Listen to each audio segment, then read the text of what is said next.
Alright guys, हाँ जी दोस्तों, क्या हाल है। I hope you are all doing really really well. दोस्तों, good evening and welcome to today session. क्या करने वाले हैं सर आज के सेशन में अपन लोग असेसमेंट के पूरे चैप्टर का रिवीजन करने वाले हैं। क्या अलग होगा सर इस रिवीजन में? ये रिवीजन जो होने वाला है, ये स्क्रिबल रिवीजन होने वाला है। क्या होने वाला है राजा? स्क्रिबल रिवीजन होने वाला है। बहुत लोग स्क्रिबल मेथड जानते हैं। Sir, scribble is the ultimate solution to make sure that you watch 1 hour lecture in just 1 hour and not 2 hours. ठीक है। हम लोग क्या करते हैं, हम लोग पढ़ते पढ़ते सोते सोते खो जाते हैं, देखते देखते खो जाते हैं और फिर वापस बैक बैक बैक करके देखते रहते हैं, या एक ही चीज को 4 बार देखते रहते हैं। उससे अच्छा ये है कि हम स्क्रिबल करके हर एक चीज को लिख लिख करके समझे, ताकि आपको एक बार में ये जो चीज है ये आपके दिमाग में पूरा पूरा चले जाए। तो राजा, मेरी बात एकदम ध्यान से सुनना, और सुनने से ज्यादा इंपॉर्टेंट है आप लोग इसको एक फेयर नोट्स खोल लो, और जो भी मैं बताते जा रहा हूं आराम से अच्छे हैंडराइटिंग में, सुंदर हैंडराइटिंग में लिखते जाना, और एक बार आजमा करके देखो। आपका असेसमेंट प्रोसीजर का पूरा रिवीजन मैं 1 घंटे से भी कम में करवा दूंगा। इतने बड़े चैप्टर का हर वो चीज जो आपके एग्जाम के लिए रेलिवेंट है वो आपको इस रिवीजन में मिल जाएगा। ठीक है राजा? ऑलराइट, तो आप बोलोगे तो शुरू करेंगे। अच्छा, एक चीज बता दूं, ये जो नोट्स में लिख रहा हूं, ये नोट्स अगर आपको चाहिए तो ये मैंने एक ड्राइव लिंक पे शेयर कर दिया है। नीचे आपको डिस्क्रिप्शन में एक लिंक मिलेगा नोट्स का, वहां जाकर के आप लोग ये नोट्स जो है डाउनलोड कर सकते हो। मैं इसका एक फ्रेश अलग से नोट्स बना रहा हूं। तो दोस्तों, आपका जो असेसमेंट प्रोसीजर वाला चैप्टर है वो लगभग शुरू होता है सेक्शन नंबर 139 से और खत्म होता है सेक्शन नंबर 156 के आसपास। मेजर चीजें खत्म हो जाती है। प्लीज प्लीज प्लीज प्लीज, आप प्लीज इसको जरा जो है अच्छे से लिख लीजिएगा जरूर। सर प्लीज, क्लास में जितने भी बच्चे हैं, प्लीज इसको लिख लेना। नहीं लिखोगे तो आपको नहीं फर्क पता चलेगा। मेरे को बैठ के देखते मत रहना। एक नोट्स खोलो और लिखना शुरू करो। सर, सबसे पहले आता है सेक्शन नंबर 139। सेक्शन नंबर 139 बात करता है रिटर्न ऑफ इनकम के बारे में। क्या आप मेरे को बता सकते हो सर, रिटर्न ऑफ इनकम कौन कौन फाइल करेगा? तो सर, हमने बहुत सिंपल बना दिया आप लोगों के लिए। सबसे पहले तो हमने कहा, एक कंपनी अगर है या अगर आप एक फर्म हो तो आपके लिए तो रिटर्न मैंडेटरी है, इसमें कोई ऑप्शन ही नहीं है। पर सर, उसके अलावा कोई भी अगर अदर पर्सन है ना, तो उसको रिटर्न यूजुअली तब भरना पड़ता है जब उसका total income basic exemption limit से ज्यादा है। अगर उसका total income, sir total income सिर्फ उसका नहीं देखेंगे, जो भी क्लबिंग वगैरह होती है सब मिला करके देखेंगे कि भैया टोटल इनकम जो है वो अगर आपका बेसिक एग्जेम्पशन लिमिट से ज्यादा है तो आपको क्या करना पड़ेगा, आपको रिटर्न भरना पड़ेगा। सर, बेसिक एग्जेम्पशन लिमिट क्या हो गया? अगर आप न्यू टैक्स रिजीम की बात करें तो 3 लाख रुपए, और अगर ओल्ड टैक्स रिजीम की बात करें तो 2.5 लाख रुपीज, ये आपका क्या हो जाएगा, बेसिक एग्जेम्पशन लिमिट हो जाएगा। उसके बाद राजा हम लोग आगे आगे और कौन कौन रिटर्न भरेगा सर? तो हमने कहा, अगर कोई एक रेसिडेंट बंदा है, कौन है, अगर एक रेसिडेंट बंदा है जिसके पास क्या है, मेरी बात ध्यान से सुनना, उसके पास अगर प्रीवियस ईयर के दौरान कभी भी कोई असेट है आउटसाइड इंडिया, जिसका वो क्या है, असेट है आउटसाइड इंडिया जिसका वो बेनिफिशियल ओनर है, he is the beneficial owner of any asset which is outside India, or he has a signing authority in any bank account outside India। उसका किसी बाहर के बैंक अकाउंट में अगर साइनिंग अथॉरिटी है, या फिर सर तीसरा पॉइंट ये है कि अगर वो किसी भी असेट का जो आउटसाइड इंडिया है उसका अगर वो बेनिफिशियरी है। एक होता है बेनिफिशियल ओनर, एक होता है बेनिफिशियरी। बेनिफिशियल ओनर मतलब क्या सर? वो इंसान जो कंसिडरेशन देता है। बेनिफिशियरी मतलब वो इंसान जो फायदा उठाता है। सर, बेनिफिशियल ओनर मतलब वो इंसान जो कंसिडरेशन देता है, और बेनिफिशियरी मतलब गोल्ड, ये जो फायदा उठाता है। अब राजा, मेरी बात ध्यान से सुनना, ये लोगों के लिए रिटर्न भरना जो है, रिटर्न भरना मैंडेटरी है। ये लोगों के लिए रिटर्न भरना मैंडेटरी है। पर मेरी बात सुनो, अगर किसी असेट से आने वाला इनकम अगर उसके बेनिफिशियल ओनर ने अपने रिटर्न में दिखा दिया, अगर बेनिफिशियल ओनर ने अपने रिटर्न में उस इनकम को दिखा दिया, तो बेनिफिशियरी ओनर को रिटर्न में वो इनकम, बेनिफिशियरी को रिटर्न में वो इनकम दिखाने की जरूरत नहीं है। मतलब सर, मान लो अगर बाहर एक जमीन थी, जमीन से आने वाला इनकम बेनिफिशियल ओनर ने दिखा दिया कि मेरा इनकम है, तो फिर आपके बेनिफिशियरी को दिखाने की कोई जरूरत नहीं है। सर, ये थर्ड पॉइंट हो गया। उसके अलावा और भी कौन भरेगा सर? और भी बहुत सारे लोग भरेंगे, जैसे कि आपका इंडिविजुअल हो गया, एओपी हो गया, एचयूएफ हो गया, बीओआई हो गया, ये सारे लोग भरेंगे अगर इनका total income basic exemption limit से ज्यादा है। अरे सर, वो तो ऊपर भी कह दिया था ना आपने, पर यहाँ पे फर्क है सर। यहाँ पे जब हम टोटल इनकम निकालेंगे ना, तो टोटल इनकम में सबसे पहले सेक्शन 54 वाले सीरीज का बेनिफिट मत देना। मतलब जो आपको याद है कैपिटल गेन के एग्जेम्पशन का 54, 54 बी, डी, ई, सी, एफ, ये सारे सेक्शंस का बेनिफिट मत देना, और चैप्टर 6 ए का बेनिफिट मत देना। उसका बेनिफिट देने के पहले टोटल इनकम क्या बेसिक एग्जेम्पशन लिमिट से ज्यादा है, तो जाकर के आपको क्या करना पड़ेगा, आपको ये रिटर्न भरना पड़ेगा। क्या आपको बात समझ में आ गई? हाँ जी सर। उसके बाद मैंने क्या कहा, और भी कुछ लोगों को रिटर्न भरना पड़ेगा सर। अगर आपने अपने करंट अकाउंट में 1 करोड़ से ज्यादा का डिपॉजिट किया है, कितना राजा? 1 करोड़ से ज्यादा का डिपॉजिट किया है। अगर आपने फॉरेन ट्रैवल किया है और फॉरेन ट्रैवल के लिए आपने 2 लाख रुपए से ज्यादा का खर्चा किया है, आपने खुद ने, या तो आपने खुद ने या आपके रिलेटिव्स के लिए, या फिर सर अगर आपका इलेक्ट्रिसिटी का बिल आया और वो इलेक्ट्रिसिटी का बिल साल में 1 लाख रुपए से ज्यादा है, ओ माय गॉड, बहुत अमीर हो तुम। या फिर सर अगर कोई भी और अदर केसेस है, जैसे कि अदर प्रिस्क्राइब्ड केसेस में आपको क्या करना पड़ेगा, आपको रिटर्न भरना मैंडेटरी है। कोई भी पर्सन सर, कोई भी पर्सन, देखो कंपनी और फर्म के लिए तो वैसे भी मैंडेटरी है, पर कोई भी और पर्सन, तो राजा देखो करंट अकाउंट 1 करोड़ का लिमिट है, ध्यान से लिमिट देख लो, फॉरेन एक्सपेंसेस 2 लाख और आपका इलेक्ट्रिसिटी 1 लाख, और तीनों में मोर देन है, ये जरूरी है, मोर देन है। उसके अलावा सर और भी चीजें इन्होंने अदर प्रिस्क्राइब में लिखी। क्या लिखा सर इन्होंने, कि अगर आपका सेल्स जो होता है, जो टर्नओवर होता है आपका बिजनेस से, वो अगर आपका 60 लाख रुपए से ज्यादा है, या फिर सर अगर आप प्रोफेशन करते हो और प्रोफेशन से ग्रॉस रिसीट जो है वो मात्र 10 लाख रुपए से ज्यादा है, या फिर सर आपका जो टीडीएस टीसीएस का कलेक्शन हो रखा है ना, वो आपका 25 हजार रुपए से ज्यादा है, या अगर आप सीनियर सिटीजन की बात करो तो 50 हजार रुपए से ज्यादा है, और लास्ट सर अगर आपका सेविंग्स अकाउंट में डिपॉजिट जो आपने किया, वो सेविंग्स अकाउंट का डिपॉजिट साल का 50 लाख या उससे ज्यादा है। अब देखो लास्ट वाले में क्या आ गया, लास्ट वाले में मोर देन इक्वल टू आ गया। एग्जैक्ट 50 लाख का भी अगर आप सेविंग्स अकाउंट में डिपॉजिट करोगे ना, तो ठाकुर तो गए हो, ठाकुर तो गए हो, ये क्या हो जाएगा सर, ये आपका प्रोविजन हो जाएगा। क्या मेरी बात सुन पा रहे हैं राजा? हाँ जी सर। ये क्या हो गया, ये वो केसेस हो गए जहां पे आपको रिटर्न भरना पड़ेगा। अब सर सुनो मेरी बात, अब ये सब समझ गए किसको भरना पड़ेगा, अब समझो कब भरना पड़ेगा। बहुत सिंपल है sir, when to file returns, बहुत सिंपल है। अगर आपकी कंपनी है, मेरी बात ध्यान से सुनना, या आप एक ऐसे पर्सन हो जिसका ऑडिट होता है, या आप ऐसे पार्टनर हो एक ऐसे फर्म का जिसका ऑडिट हो रहा है। अगर आप पार्टनर हो ऐसे फर्म का जिसका ऑडिट हो रहा है, या कुछ केसेस में उन पार्टनर के स्पाउस हो, वो सर कौन सा केसेस है वो आपको जानने की जरूरत नहीं है, सेक्शन 5A वाला। तो ये सब केसेस में आपके रिटर्न का ड्यू डेट होता है 31 अक्टूबर। पर सर उसके अलावा अगर आप वो हो जिसको ट्रांसफर प्राइसिंग का रिपोर्ट लगता है अंडर सेक्शन 92E, तो आपके लिए ड्यू डेट हो जाएगा 30 नवंबर, और अदर केसेस में आपके लिए ड्यू डेट हो जाएगा क्या, 31 जुलाई का ड्यू डेट हो जाएगा सर। ये आपके ड्यू डेट्स का टाइमलाइन है जो आप लोगों के लिए बहुत इंपॉर्टेंट है। पहले वाले में याद रखना कंपनी बाय डिफॉल्ट आ जाती है, ऑडिट हो ना हो, पर बाकी फर्म्स लोग तभी आते हैं या इंडिविजुअल तभी आता है जब उसका ऑडिट होता है। सर ऑडिट कौन सा वाला, सेक्शन 44AB वाला ऑडिट होता है। और अगर सर मान लो रिटर्न टाइम पे नहीं भरा तो क्या होगा सर, रिटर्न टाइम पे नहीं भरा तो 234A का इंटरेस्ट लग जाएगा और 234F का फीस लग जाएगा। सर 234F का फीस कितना लगता है, यूं तो 5 हजार रुपए लगता है, पर बाद में अगर आपका टोटल इनकम आपने 5 लाख से कम दिखाया है, तो आपको फीस जो है सिर्फ 1 हजार रुपए का लगेगा। यूं तो 5 हजार रुपए लगता है, पर अगर आपने 5 लाख रुपए से कम का टोटल इनकम दिखाया, तो आपको 1 लाख 5 लाख रुपया या उससे कम का दिखाया, तो 1 हजार रुपए का क्या लगेगा, आपको फीस लगेगा। और 234A की बात करें तो सर आपको 1% पर मंथ और पार्ट देयर ऑफ का इंटरेस्ट लगेगा। सर मैं आपको एक चीज बता दूं, इनकम टैक्स एक्ट में 99% ऑफ द टाइम जहां पे भी आप देखोगे पर मंथ अगर है, तो उसके आगे पार्ट देयर ऑफ लिखा ही होगा। सर ये से कब तक लगेगा, ये जब आपका लास्ट ड्यू डेट था वहां से लेकर के जब तक आपका एक्चुअल में असेसमेंट नहीं हो जाता। ड्यू डेट से जब तक असेसमेंट नहीं हो जाता, तब तक के लिए आपको 1% पर मंथ का इंटरेस्ट लगता रहेगा। अब सर कुछ छोटी छोटी बातें बता देता हूं, आपके एग्जाम पॉइंट ऑफ व्यू से रिलेवेंट हो जाएगा। सर सबसे पहले बात करते हैं फॉरेन कंट्री के ट्रैवल की, कि आपने फॉरेन ट्रैवल करने के लिए 2 लाख रुपए का खर्चा किया। अब मेरी बात ध्यान से सुनना राजा, अगर फॉरेन ट्रैवल की बात हो रही हो, तो आपका जो ये नेबरिंग कंट्रीज है, जैसे कि बांग्लादेश, नेपाल, भूटान, पाकिस्तान, श्रीलंका, ये सब फॉरेन कंट्रीज में नहीं आते हैं। अरे पाकिस्तान फॉरेन हो गया क्या? हाँ।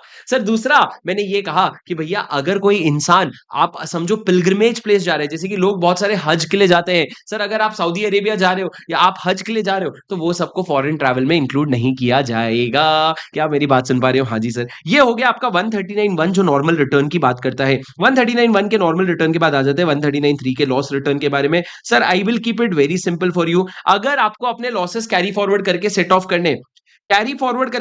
करने हैं, तो भैया उस केस में आपको 139(1) के पहले रिटर्न भरना पड़ेगा।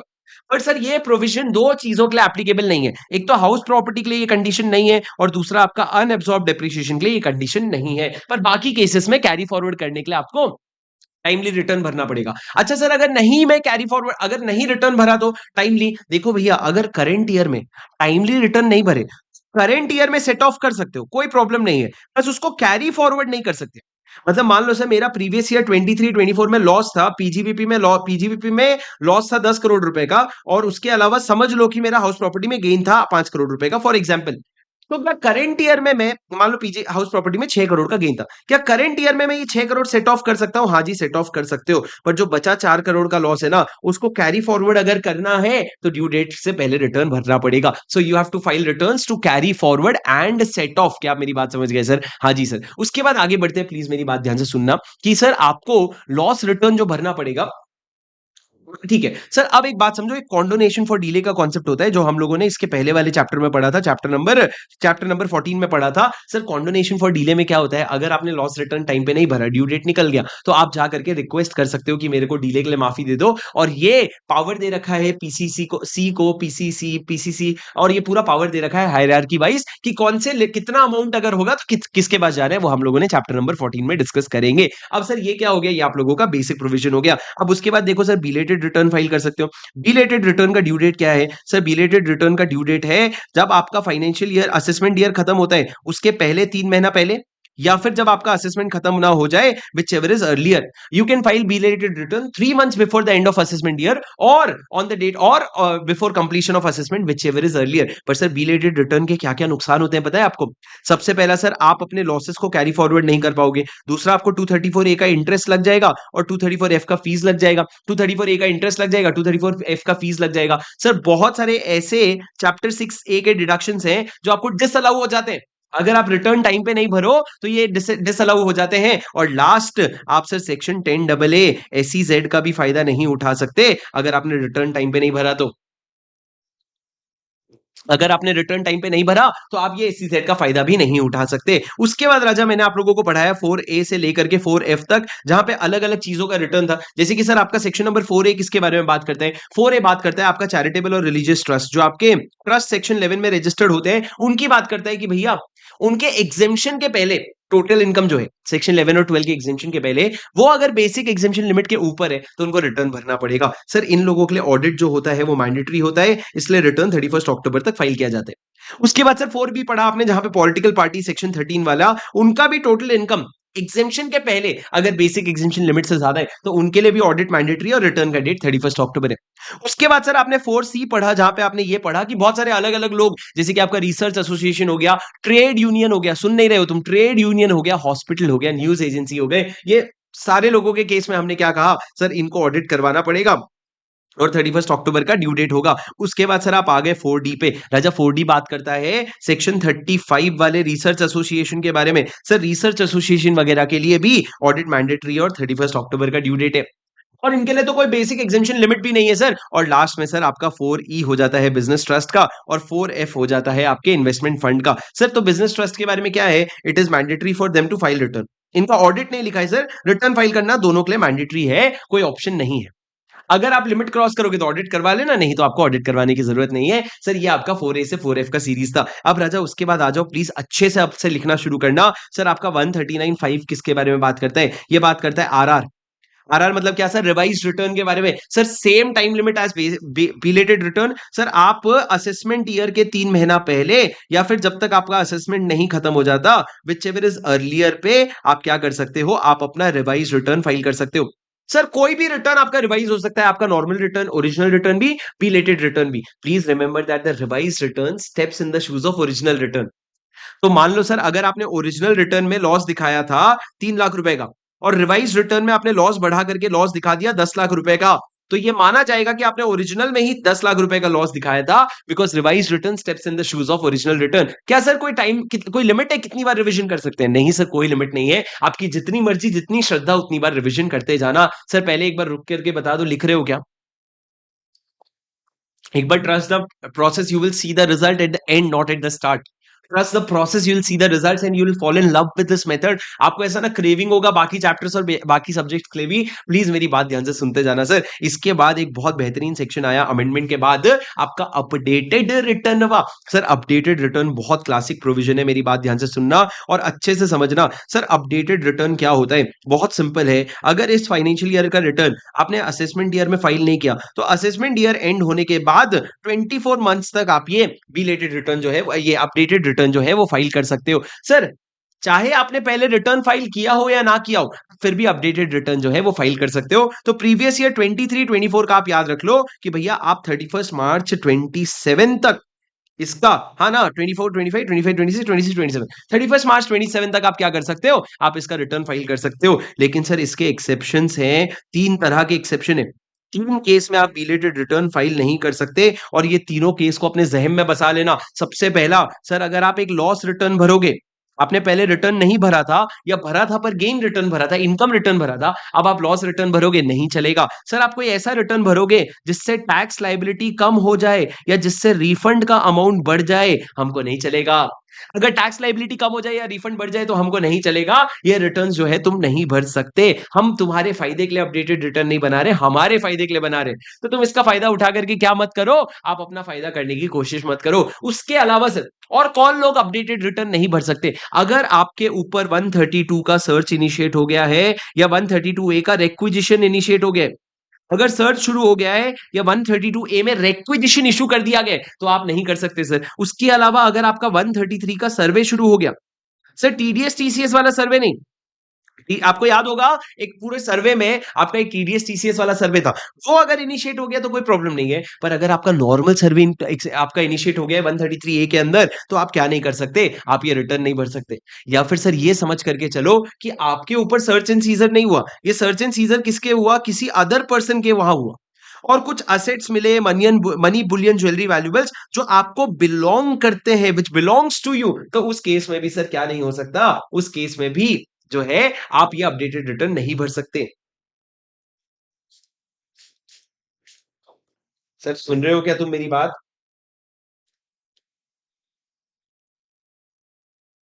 हाँ जी sir. Done. Loss return, tax liability कम हो गई या रिफंड का अमाउंट बढ़ गया, ठीक है ताइबा। चलो ठीक है सर, उसके बाद आगे मैंने क्या बोला, ये हो गया सर्च और सर्वे के केस में। अगर आपके ऊपर सर्च और सर्वे हो गया तो राजा, जिस भी साल सर्च और सर्वे हुआ ना, उसके पहले किसी भी साल का आप लॉ अपडेटेड रिटर्न जो है नहीं भर सकते। मतलब कहने का मतलब ये है कि आप, पुलिस आ गई है, इनकम टैक्स ऑफिसर आपके घर पे आ गए, अब आपको भलाई दिखाने की कोई जरूरत नहीं है। सिमिलर लाइंस पे सर आपका थर्ड वाला पॉइंट है कि सर अगर आपने एक बार किसी साल का अपडेटेड रिटर्न ऑलरेडी भर दिया तो दोबारा मत भरो। मतलब unlike revised return, updated return can be filed only once. ठीक है। दूसरा सर, अगर आपका कोई असेसमेंट है, वो असेसमेंट पेंडिंग है या असेसमेंट कंप्लीट हो चुका है, असेसमेंट प्रोसीडिंग था, वो चल रहा है या खत्म हो चुका है उस साल का, तो आप उसका अपडेटेड रिटर्न नहीं भर सकते। तीसरा, मेरी बात ध्यान से सुनना सर, अगर इनकम टैक्स ऑफिसर के पास कोई इंफॉर्मेशन है, कौन सा सर, आपका बेनामी एक्ट में, मनी लॉन्ड्रिंग एक्ट में, अलग अलग एक्ट्स में इंफॉर्मेशन है, वो इंफॉर्मेशन आपको कम्युनिकेट कर दिया गया है कि तुम्हारे बारे में हमको कुछ तो पता चला है, उसके बाद तुम बोल रहे हो अपडेटेड रिटर्न भरोगे। हमने बोला रुक जाओ, अब तो हम भरेंगे, तुम क्या भरो, मतलब तुम रुक जाओ, अभी हम क्या, तुमको अपडेटेड रिटर्न भरने की जरूरत नहीं है। उसके बाद सर, अगर सिमिलरली आपको 90 या 90 ए में, जो आपको याद होगा डबल टैक्सेशन अवॉइडेंस एग्रीमेंट होता है, उसके तहत कोई इन्फॉर्मेशन मिला और वो इन्फॉर्मेशन भी कम्युनिकेट हो गया है, तो अब आप अपडेटेड रिटर्न नहीं भर सकते। नेक्स्ट सर, अगर किसी के ऊपर प्रोसिक्यूशन इनिशिएट हो गया है, तो अब मौका गया अपडेटेड रिटर्न भरने का, और other notified reason sir, other notified cases में आप अपडेटेड रिटर्न नहीं भर सकते। ये ध्यान रखना, इन पे क्वेश्चंस आएंगे, ये ध्यान रखना, इन पे क्या आएगा सर, इन पे क्वेश्चन आएगा। पर एक बात बोलूं क्या सर, मेरी बात ध्यान से सुनना। आप वैसे तो हमने कहा कि आप लॉस रिटर्न नहीं भर सकते, पर सुनो, अगर आपका, आपने लॉस रिटर्न भरा था 5 लाख रुपए का, अब आप कम करके लॉस रिटर्न भरना चाहते हो 2 लाख रुपए का, आपने बोला था 5 का लॉस हुआ है, अब आप बोल रहे हो 2 का लॉस हुआ है, हमने बोला ओके ओके, इसमें तो कोई प्रॉब्लम ही नहीं है, जब तक तुम हमारे फायदे में रिटर्न भर रहे हो तब तक हमको कोई प्रॉब्लम नहीं है। अब सर क्या होता है, ये केसेस में आप रिटर्न अपडेटेड नहीं भर सकते। अब राजा, जब भी आप अपडेटेड रिटर्न भरते हो ना, कभी कभी ऐसा हो सकता है कि आपने मान लो 1 साल का अपडेटेड रिटर्न भरा, उसके वजह से आपको आगे आने वाले साल का भी क्या करना पड़ता है, रिटर्न अपडेट करना पड़ता है। So you will have to subsequently update other returns also, not a problem. You will have to subsequently update other returns also, not a problem, क्योंकि सर उससे लॉसेस बदल जाता है, अनएब्सॉर्ब डेप्रिसिएशन बदल जाता है और बहुत सारी चीजें जो है वो बदल जाती है, तो आपको रिवीजन करना पड़ सकता है। क्या आप मेरी बात समझ रहे हो सर? हाँ जी सर। उसके बाद मैंने ये कहा कि अब अपडेटेड रिटर्न में तो सब अच्छा अच्छा दिख रहा है सर, कुछ तो चोट लगेगी ना? हाँ जी भैया, चोट लगेगी 140 बी का। सर 140 बी क्या कहता है कि अगर आप अपडेटेड रिटर्न, प्रीवियस ईयर खत्म हुआ, असेसमेंट ईयर खत्म हुआ, उसके बाद 2 साल तक भर सकते हो। इन्होंने सिंपल बोला, अगर आप शुरू के 12 महीने में भरोगे तो आपको पेनल्टी टैक्स लगेगा, एक तरह का एडिशनल इनकम टैक्स लगेगा। कितना परसेंट का सर? 25% का। और उसके बाद के आखिरी के 12 महीने में भरा ना तो हद कर दी आपने, 50% का टैक्स लगेगा सर। और ये 50%, 25% किस चीज का? 25% ऑफ टैक्सेस, एंड उसके ऊपर इंटरेस्ट भी जो लगा ना उस पे 25% लगेगा। सिमिलरली 50% ऑफ टैक्सेस और उस पे इंटरेस्ट भी जो लगा ना उस पे 50% का एडिशनल इनकम टैक्स। मतलब आप टोटल क्या क्या भरोगे पता है सर? आप टैक्स भरोगे जो नॉर्मल टैक्स आता है, आप इंटरेस्ट भरोगे जो भी लेट हुआ है उसके लिए, इंटरेस्ट 234 एबीसी वाला तीनों आएगा। उसके बाद राजा आप क्या करोगे? आपकी अगर कोई फीस आएगी, फीस क्यों आएगी? अगर आपने पहले रिटर्न नहीं भरा और आज अपडेटेड रिटर्न भर रहे हो तो 234 एफ का 5,000 का फीस, और फिर उसके बाद एडिशनल इनकम टैक्स के नाम पे 25% या 30%, 50% आएगा। पर सर देखो, हम ना सिर्फ क्रिटिसाइज करते हैं, देखो इन्होंने कितना बड़ा एहसान किया आप पे, इन्होंने फीस पे एडिशनल टैक्स नहीं लिया।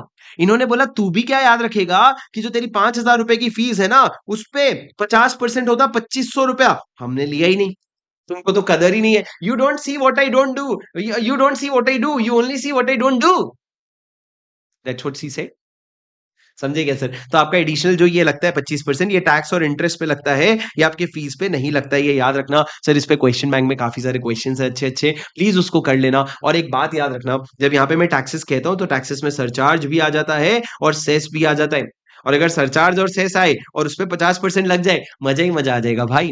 गिनते रहना फिर कितने पैसे बचे और कितने पैसे वापस आएंगे, बस गिनते रह जाना। उसके बाद सर आप लोगों का एक सेक्शन आता है 139 का 9, जो डिफेक्टिव रिटर्न की बात करते हैं। सर ये ना कोई बिलेटेड भी नहीं है, रिवाइज भी नहीं है। ये आपके असेसिंग ऑफिसर के पास गया और असेसिंग ऑफिसर को लगता है कि कुछ तो डिफेक्ट है दया, तो वो आपको नोटिस भेजेगा और उस नोटिस के 15 दिन के अंदर आपको क्या करना पड़ेगा? उस डिफेक्ट को क्योर करना पड़ेगा। अगर आपने सुधार दिया तो वेरी गुड, अगर आपने नहीं सुधारा तो वो मान लेगा तूने रिटर्न ही नहीं भरा। अगर तूने नहीं सुधारा तो वो मान लेगा रिटर्न ही नहीं भरा। गजब बदतमीजी है भाई। बट ठीक है, 15 दिन का तुमको टाइम मिलता है, वही बड़ी बात है। अब सर डिफेक्ट क्या हो सकता है? डिफेक्ट कुछ भी हो सकता है राजा। तुमने अपना बुक्स ऑफ अकाउंट्स नहीं अटैच किया, तुमने रेलेवेंट ऑडिट, तुमने रेलेवेंट चीजें नहीं दिखाई, तुमने टैक्स ऑडिट रिपोर्ट करवाया तो है पर तुमने अटैच नहीं किया। बहुत सारा नॉन कंप्लाइंस हो सकता है, छोटे छोटे डिफेक्ट हो सकते हैं, उसको रेक्टिफाई करने के लिए बेसिक सेक्शन बना है। कोई बड़ी बात है क्या सर? कोई बड़ी बात है क्या सर? कोई बड़ी बात नहीं है क्या? आपको मेरी बात समझ में आई? हाँ जी सर। आगे बढ़े।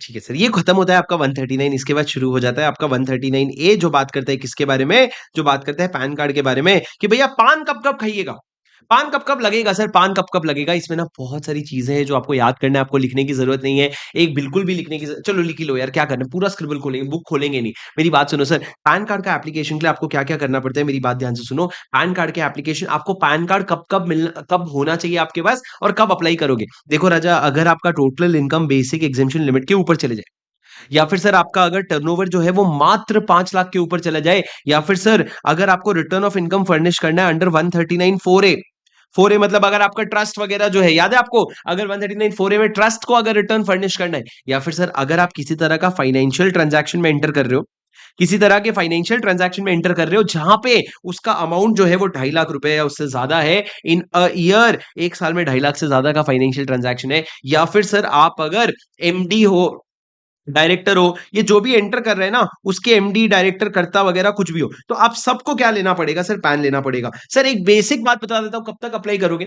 सर कुछ केसेस में आप उसी साल के एंड तक अप्लाई कर लोगे और कुछ केसेस में आपको 31 मई तक का टाइम मिलेगा, बस इतना याद रख लो। उससे ज्यादा अभी दिमाग लगाने की जरूरत नहीं है सर। ये ना प्रोविजन बहुत इंपॉर्टेंट होता है, कहां पे? सीए इंटरमीडिएट में, फाइनल में बस है तो हम लोग पढ़ लेते हैं। ये सब केसेस में आपको पैन कार्ड की जरूरत पड़ेगी, ये उतना इंपॉर्टेंट नहीं है सर। सवाल ये है पैन कार्ड आपको कोड कहां कहां पे करना पड़ेगा, या पैन कार्ड आपको कब कब इनिशियली कब खुलवाना पड़ेगा। मैं और कुछ केसेस बताता हूं सर जहां पैन कार्ड खुलवाना पड़ेगा। सर अगर आप अपना कैश डिपॉजिट करना चाहते हो, कहां पे?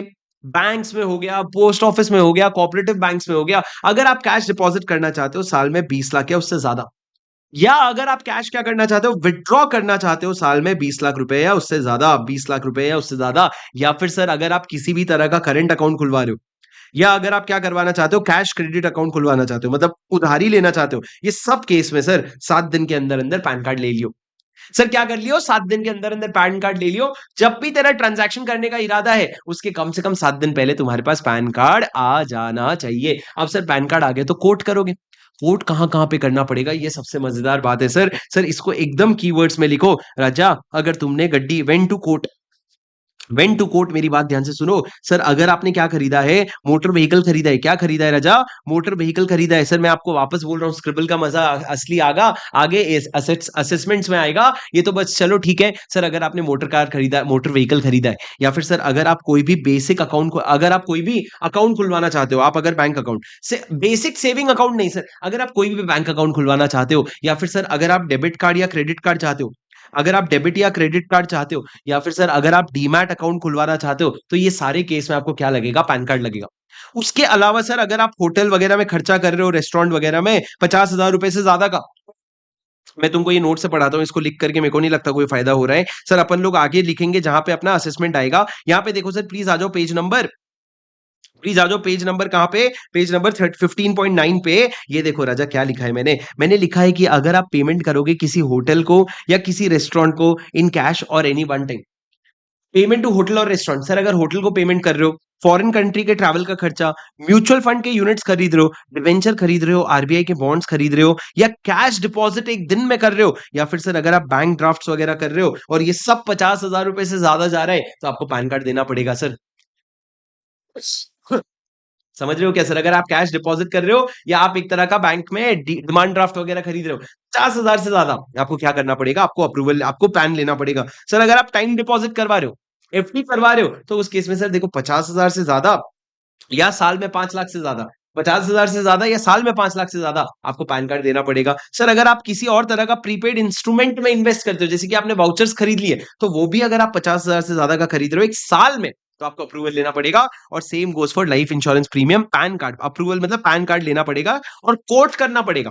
सर इंपॉर्टेंट ये नहीं है कि कहां कोट करना पड़ेगा, इंपॉर्टेंट ये है कि अगर आप सिक्योरिटीज की खरीदी बिक्री कर रहे हो 1 लाख रुपए से ज्यादा एक ट्रांजैक्शन में, पैन कार्ड की जरूरत है।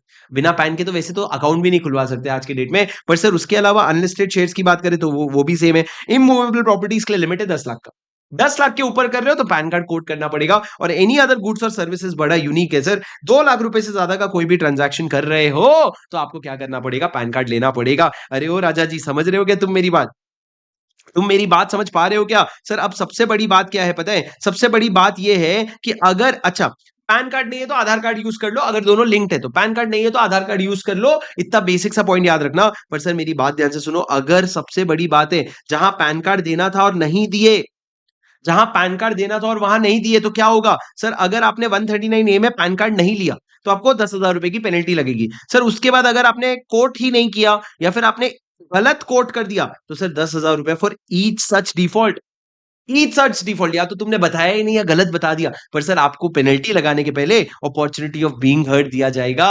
ओ ओ जाने, ओ बी एच मतलब sir opportunity of being heard, सुन रहा है क्या तू। सर ये सेक्शन को ना ज्यादा दिल पे मत लेना, बेसिक बेसिक चीजें बेसिक बेसिक समझ करके छोड़ देना। उसके बाद सर आधार कार्ड और पैन कार्ड के लिंकिंग की बात है। सर आपको याद है बीच में हवा बहुत निकली थी, आधार पैन लिंक कर लो डीएक्टिवेट हो जाएगा, उसके बारे में है कि भैया लिंक कर लेना, वरना तुमको 234H में 1,000 रुपए की फीस देनी पड़ेगी। बहुत बेसिक बात है, कोई बड़ी बात नहीं है। उसके बाद सर आपको मैं 139B पढ़ाता हूँ, टैक्स रिटर्न प्रिपेयर का कॉन्सेप्ट, बस ये हम नहीं लिखेंगे, इसके आगे से जो चीजें हम वापस स्क्रिबल करना शुरू कर देंगे। सर 139B क्या कहता है, टैक्स रिटर्न प्रिपेयर, मतलब तुम टैक्स रिटर्न भरने की जगह तुम किसी और को बोल सकते हो भाई मेरे बिहाफ में भर दे। सर ये जो स्कीम है ना, ये सबके लिए नहीं है, बड़े बड़े लोगों के लिए नहीं है, ये छोटे छोटे लोगों के लिए, जैसे ये कंपनी के लिए नहीं है, ये उनके लिए नहीं है जिनका 44AB का ऑडिट होता है, या फिर सर ये नॉन रेसिडेंट के लिए नहीं है, जो इस साल नॉन रेसिडेंट है उनके लिए भी ये प्रोविजन नहीं है। तो फिर किसके लिए है सर, इंडिविजुअल एचयूएफ, छोटे छोटे लोगों के लिए है जिनका ऑडिट नहीं होता है। सर वो क्या, अच्छा टीआरपी कौन बन सकता है सर, मेरी बात ध्यान से सुनना, सर मेरी बात ध्यान से सुनना, कौन बनता है सर, मेरी बात ध्यान से सुनना। सर टीआरपी बनने के लिए सबसे पहले कोई भी इंडिविजुअल जिसके पास टीआरपी सर्टिफिकेट है और उसके पास एक यूनिक आइडेंटिफिकेशन नंबर होना चाहिए। तो कुछ लोग सर टीआरपी नहीं बन सकते, जैसे कि कोई बैंक का ऑफिसर अगर है, मतलब मैं अगर एचडीएफसी बैंक के साथ रेगुलर काम करता हूं तो एचडीएफसी बैंक का ऑफिसर मेरा टीआरपी नहीं बन सकता, दूसरा सर एक चार्टर्ड अकाउंटेंट नहीं बन सकता, लीगल प्रैक्टिशनर नहीं बन सकता, या कोई भी एम्प्लॉय इन लोगों का नहीं बन सकता। क्या टीआरपी नहीं बन सकता? मतलब सर छोटे लोगों के लिए, छोटे लोग जो है वो टीआरपी फाइल करे, टीआरपी बनेंगे सर। इनके पास बैचलर्स डिग्री होता तो चलेगा और इंटरमीडिएट पास हो तो भी चल जाएगा। ऐसे ही बदनाम है सर इंटरमीडिएट पास वाले लोग। सर उसके बाद मैंने क्या कहा, आपके पास सर ऑप्शन होता है, एलिजिबल एसएससी के पास ऑप्शन होता है कि वो टीआरपी के थ्रू भरवा सकता है। और सर मेरी बात ध्यान से सुनना, अगर आपने ओरिजिनल रिटर्न टीआरपी के थ्रू नहीं भरवाया तो आप रिवाइज रिटर्न भी टीआरपी के थ्रू नहीं भरवा सकते। आप क्या लिखा है, revise return can not be furnished through TRP unless original ROI was furnished through such और द अदर टीआरपी। तुम किसी एक टीआरपी से भरवाए थे, रिवाइज किसी और टीआरपी से करवा रहे हो चलेगा, पर तुमने ओरिजिनल खुद से भरा था तो टीआरपी की हेल्प नहीं ले सकते। और सर टीआरपी जो है ना 142(1) के नोटिस का और इनकम एस्केपिंग असेसमेंट नोटिस का रिवर्ट नहीं कर सकता। चुपचाप बस बेसिक रिटर्न भर दे। बड़े काम के लिए आपको किसको लेके आना पड़ेगा, आपको लेके आना पड़ेगा सीए चार्टर्ड अकाउंटेंट को। अब सर उसके बाद मैं आपको बता दूं वेरिफिकेशन ऑफ रिटर्न, कौन कौन रिटर्न को वेरीफाई करता है। सर बहुत बड़ी बात नहीं है सर, रिटर्न को वेरीफाई देखो इंडिविजुअल वगैरह के केस में, मैं इंडिविजुअल हूं तो मैं खुद कर सकता हूं या मैं किसी को ऑथराइज कर सकता हूं, मैं किसी को भी ऑथराइज कर सकता हूं जो मेरे बिहाफ में क्या करेगा, रिटर्न को वेरीफाई करेगा। और उसके अलावा सर अगर एचयूएफ है तो एचयूएफ का करता, मेजर बातें याद करो, कंपनी अगर है तो मैनेजिंग डायरेक्टर कर सकता है, या फिर sir any other prescribed person. Sir any other prescribed person कौन होता है सर, उस केस में मान लो लिक्विडेशन हो रहा है तो लिक्विडेशन में अगर एनसीएलटी ने एक इंसॉल्वेंसी प्रोफेशनल अपॉइंट किया है तो वो भी आपका रिटर्न फाइल कर सकता है, कोई प्रॉब्लम नहीं है। सर आपकी कंपनी का वाइंडिंग अप हो रहा है तो लिक्विडेटर, सर अगर मैनेजमेंट को सीजीएसजी ने ले लिया तो उनका ऑफिसर, ये सब लोग क्या करेंगे, रिटर्न भर सकते हैं। फर्म में मैनेजिंग पार्टनर और कोई भी और पार्टनर, एलएलपी में डेजिग्नेटेड पार्टनर, ये सेम केस अगर इंसॉल्वेंसी चल रहा है तो इंसॉल्वेंसी प्रोफेशनल, और बाकी सर इंपॉर्टेंट नहीं है, ये याद रखना बस, ये लोग क्या करेंगे, रिटर्न को वेरीफाई कर सकते हैं।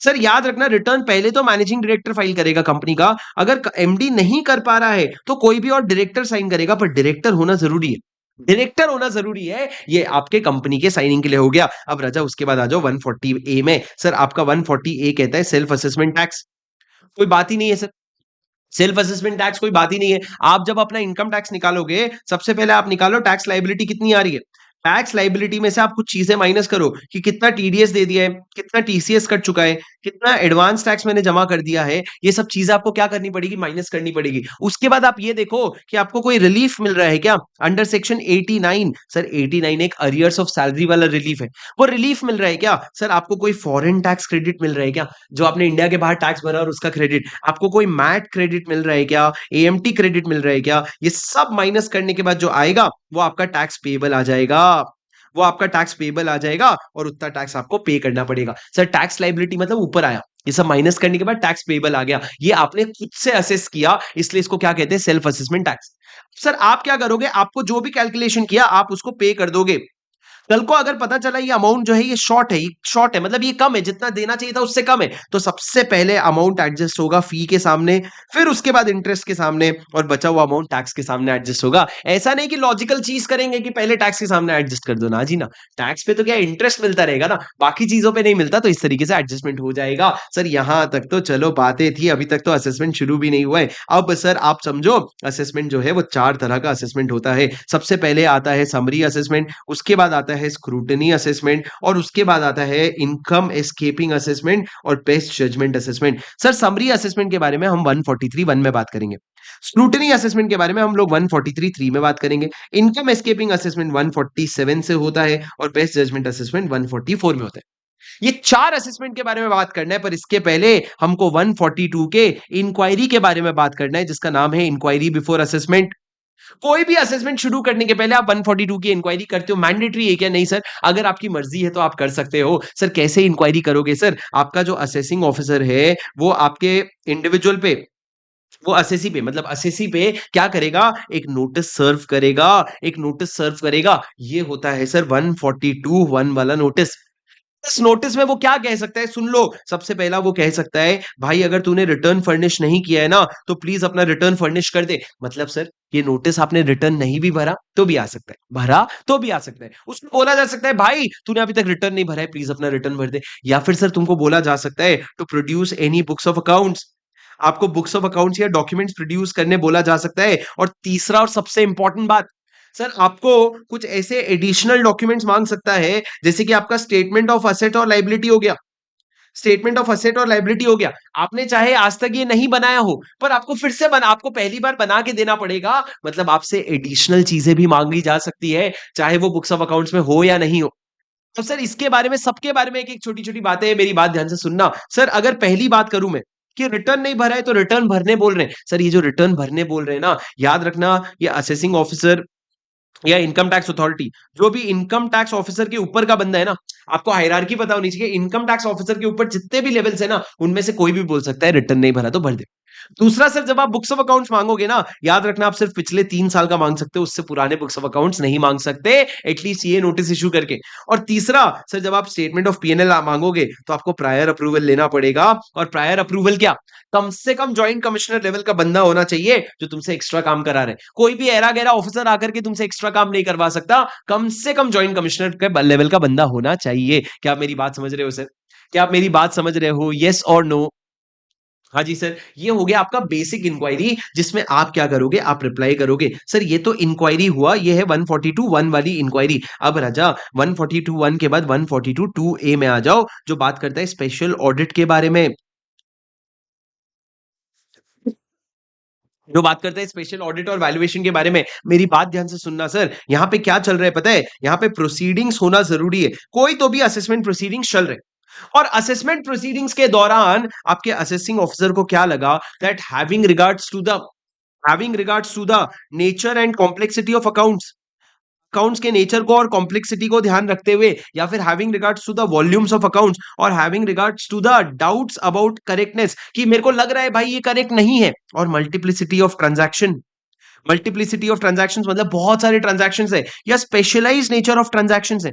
ये सबको ध्यान रखते हुए मेरे को अगर लगता है कि ऑडिट करवा लेना चाहिए, मेरे को अगर लगता है ऑडिट करवा लेना चाहिए, बुक्स ऑफ अकाउंट्स का एक फिर से ऑडिट होना चाहिए, तो सर सबसे पहले असेसिंग ऑफिसर क्या करेगा? असेसिंग ऑफिसर ऐसे ही ऑर्डर नहीं देगा, असेसिंग ऑफिसर लेगा प्रायर अप्रूवल। इसका सर बड़े लोगों का, बड़े लोग मतलब principal chief commissioner, principal commissioner और कमिश्नर, इनमें से किसी का भी प्रायर अप्रूवल लेगा, और उसको लेने के बाद वो असेसी को ऑर्डर करेगा कि ओए असेसी, चलो जरा स्पेशल ऑडिट करते हैं। जरा क्या करते हैं? स्पेशल ऑडिट करते हैं। अच्छा सर, स्पेशल ऑडिट कौन करेगा? The one and only CA, chartered accountant करेगा सर। चार्टर्ड अकाउंटेंट को अपॉइंट कौन करेगा? सर ये चार्टर्ड अकाउंटेंट को अपॉइंट करेगा आपके बड़े लोग। बड़े लोग बताएंगे कौन करेगा, और उसकी सैलरी कहां से आएगी सर? चार्टर्ड अकाउंटेंट की फीस जो है ना, वो सेंट्रल गवर्नमेंट बेयर करेगा, सीजी बेयर करेगा। पर सर उसको क्या करवाने से मतलब है? उसको ऑडिट करवाने से मतलब है। पर एक बात याद रखना राजा, असेसी को ये ऑर्डर देने के पहले अपॉर्चुनिटी ऑफ बीइंग हर्ड जरूर दिया जाएगा, कि भाई देख मैं तेरा ऑडिट करने वाला हूं, ऑर्डर करने वाला हूं, तेरे को कोई काम है क्या? अब सर आपका अब ऑर्डर हो गया कि ऑडिट करके दो, तो ऑडिट का रिपोर्ट कब तक आ जाना चाहिए? सर जितना समय बोला है आपके किसने, असेसिंग ऑफिसर ने, उतने समय में रिपोर्ट आ जाना चाहिए। क्या आप एक्सटेंशन मांग सकते हो सर? हाँ, आपको असेसिंग ऑफिसर जो है वो खुद से एक्सटेंशन दे सकता है। आप रिक्वेस्ट करोगे तो दे देगा, पर याद रखना मैक्सिमम 180 डेज होता है। जिस दिन आपका ऑर्डर आया उस दिन से लेके ऑडिट रिपोर्ट में मैक्सिमम 180 डेज होता है। 180 डेज के अंदर ऑडिट रिपोर्ट आ जानी चाहिए। सर जैसे ये स्पेशल ऑडिट करवा रहे हो ना, वैसे ही सिमिलरली सर आपका फाइनेंस एक्ट में अमेंडमेंट आया, अब कहता है आप वैल्यूएशन भी करवा सकते हो। वैल्यूएशन कौन करेगा सर? कॉस्ट अकाउंटेंट करेगा। वैल्यूएशन कौन करेगा? कॉस्ट अकाउंटेंट करेगा। और वैल्यूएशन करवाने के लिए कॉस्ट अकाउंटेंट हायर करेगा कौन? सर आपका सीजी अपॉइंट करे, आपका बड़े लोग अपॉइंट करेंगे, और सीजी जो है वो क्या देगा? वो पैसा दे देगा। बड़े लोग अपॉइंट करेंगे और सीजी पैसा दे देगा, मतलब सब कुछ वही है सर। अगेन असेसी को अपॉर्चुनिटी ऑफ बीइंग हर्ड देना जरूरी है। पर सर मान लो अगर हमने बोला ऑडिट करवाने के लिए, फिर भी तुमने ऑडिट नहीं करवाया, तुमने स्पेशल ऑडिट नहीं करवाया, या फिर सर तुमको बोला था वैल्यूएशन करवाने, तुमने वैल्यूएशन नहीं करवाया, तो क्या हो सकता है पता है? तुम अगर ओबे नहीं कर रहे हो तो 144 का बेस्ट जजमेंट असेसमेंट हो सकता है। और बेस्ट जजमेंट असेसमेंट होगा वो तो ठीक है, आपको सेक्शन 272A में आपको 10,000 रुपए की पेनल्टी लग सकती है सर, क्योंकि आपने डिसओबे किया है ऑर्डर्स को, तो पेनल्टी लग सकती है। आगे चल करके आपको इंप्रिजनमेंट भी हो सकता है। कोई इसमें दो राय नहीं है, आगे चल के आपका इंप्रिजनमेंट भी हो सकता है। अब सर मैं आपको यहाँ पे एक एक बेसिक बात बताना चाहता हूँ, प्लीज मेरी बात ध्यान से सुनो। अगर सर आपका सीए जो है वो अपॉइंट हो गया जाके असेसी का ऑडिट करने के लिए, असेसी जो है वो इंफॉर्मेशन देने के लिए रेडी था, बट सीए ही क्या कर रहा था? केयरलेसनेस कर रहा था, वो काम नहीं कर रहा था। जब फाइनली 180 दिन में रिपोर्ट नहीं आया ना, तो आपका असेसिंग ऑफिसर ने क्या कर दिया? बेस्ट जजमेंट असेसमेंट पास कर दिया 144 में। सर ये केस लॉ है Swadeshi politics limited versus income tax officer, Swadeshi politics limited versus income tax officer, जहां पे ये डिसाइड हुआ था कि आपका अगर सीए साथ नहीं दे रहा है ना, तो आप सीए को हटाओ, नया सीए अपॉइंट करो, आप बेस्ट जजमेंट असेसमेंट नहीं कर सकते।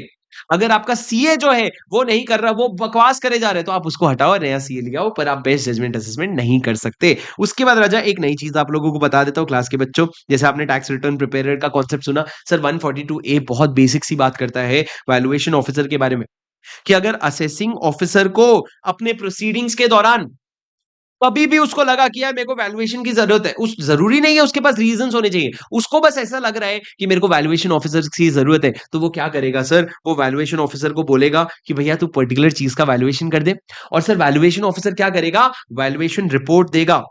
कब देगा सर, जब वैल्यूएशन ऑफिसर को रेफर करोगे ना, उसके एंड ऑफ मंथ से लेकर के 6 महीने का टाइम है किसके पास, वैल्यूएशन ऑफिसर के पास, और उतने में वो क्या देगा, अपना रिपोर्ट देगा, जहां पे उसको बोला जाएगा कि भैया क्या वैल्यूएशन आया है वो बताएगा। अच्छा सर सुनो, जरूरी नहीं है कि असेसिंग ऑफिसर को शक हो, डाउट हो करेक्टनेस के बारे में तभी वैल्यूएशन करवा, ऐसा नहीं, उसको लगता है भाई सेफर साइड में करवा लेते हैं तो करवा ले, कोई प्रॉब्लम नहीं है। पर एक बात बोलूं क्या सर, ऐसा ही वैल्यूएशन ऑफिसर को रेफरेंस आप सेक्शन 132 सर्च एंड सीजर के वक्त भी देते हो, कि भैया ये जो सोना मिला है जरा इसकी वैल्यू बताना, उस समय ना आपके पास 6 महीने का टाइम नहीं रहता, उस समय आपको सिर्फ 60 डेज का टाइम मिलता है।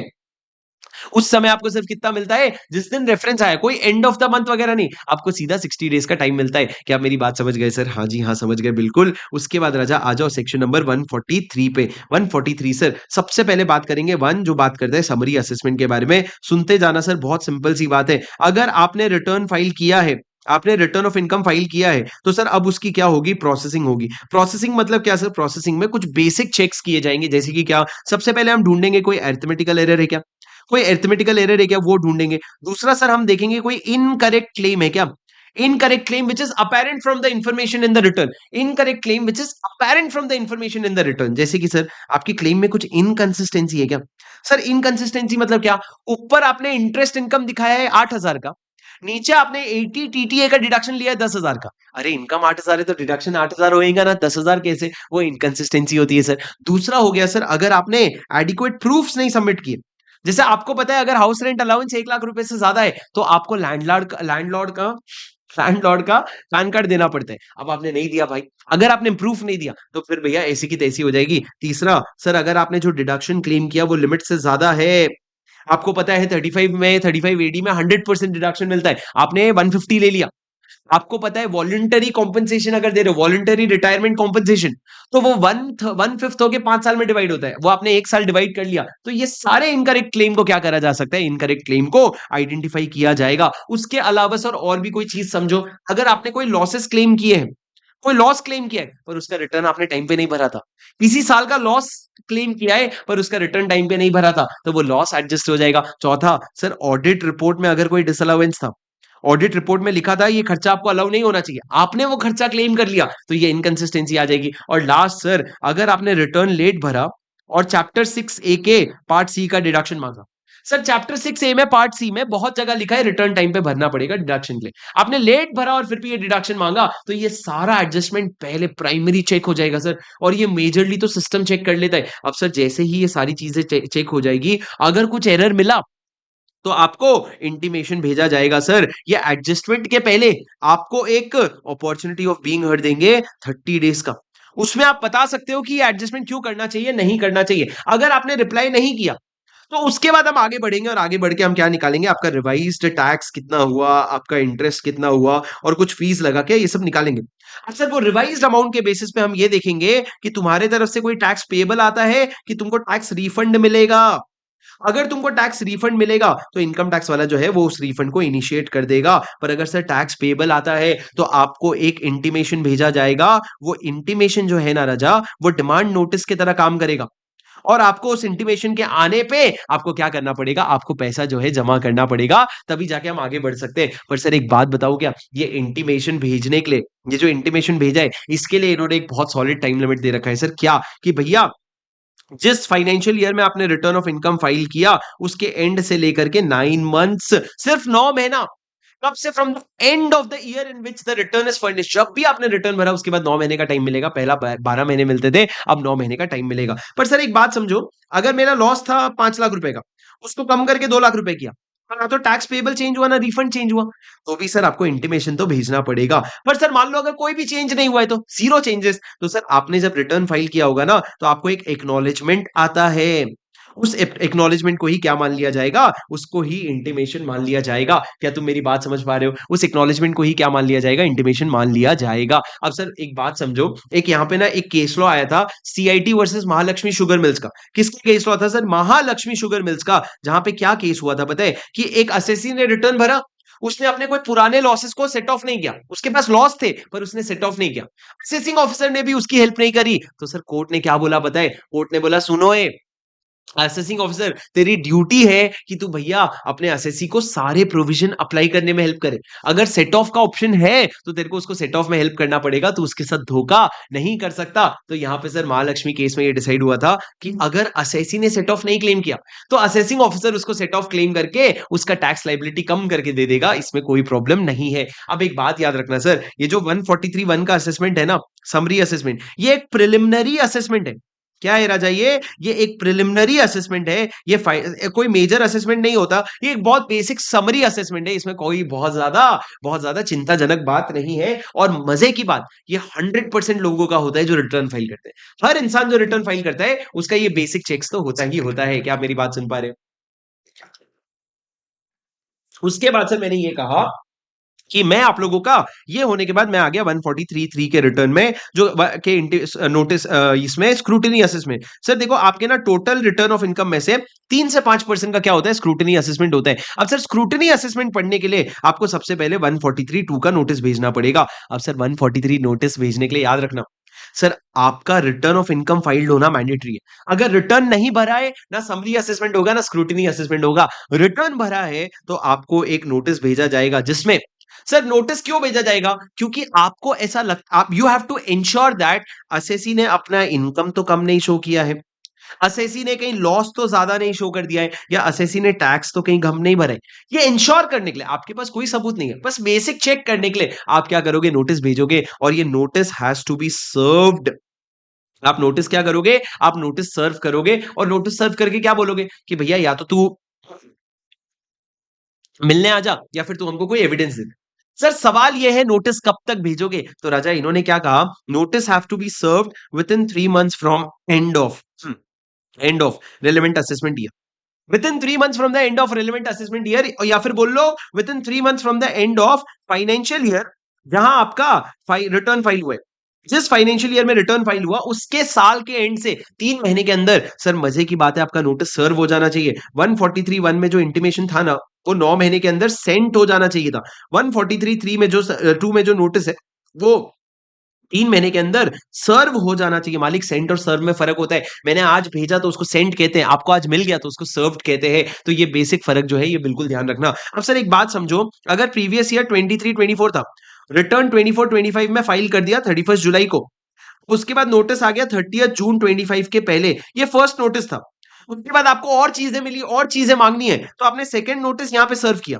सेकंड नोटिस आपने ड्यू डेट के बाद सर्व किया, तो हमने कहा चलता है। फर्स्ट नोटिस अगर ड्यू डेट के पहले चला गया तो सेकंड नोटिस जो है वो ड्यू डेट के बाद चल जाएगा। सर जब इस तरह के नोटिस की बात आती है, एक सेक्शन जरूर आता है 299BV, जो बात करता है curing of defective returns, curing of defective notice. Sir अगर आपने नोटिस समय के बाद भेजा है, पर उसके बावजूद भी आपके असेसी ने पार्टिसिपेट कर लिया, और पार्टिसिपेट करते करते आपने फाइनली ऑर्डर असेसमेंट ऑर्डर दे दिया, तो एक बार आपका असेसमेंट कंप्लीट हो गया ना, तो उसके बाद असेसी ये क्वेश्चन नहीं रेज कर सकता कि तुम्हारा नोटिस टाइम बार्ड था।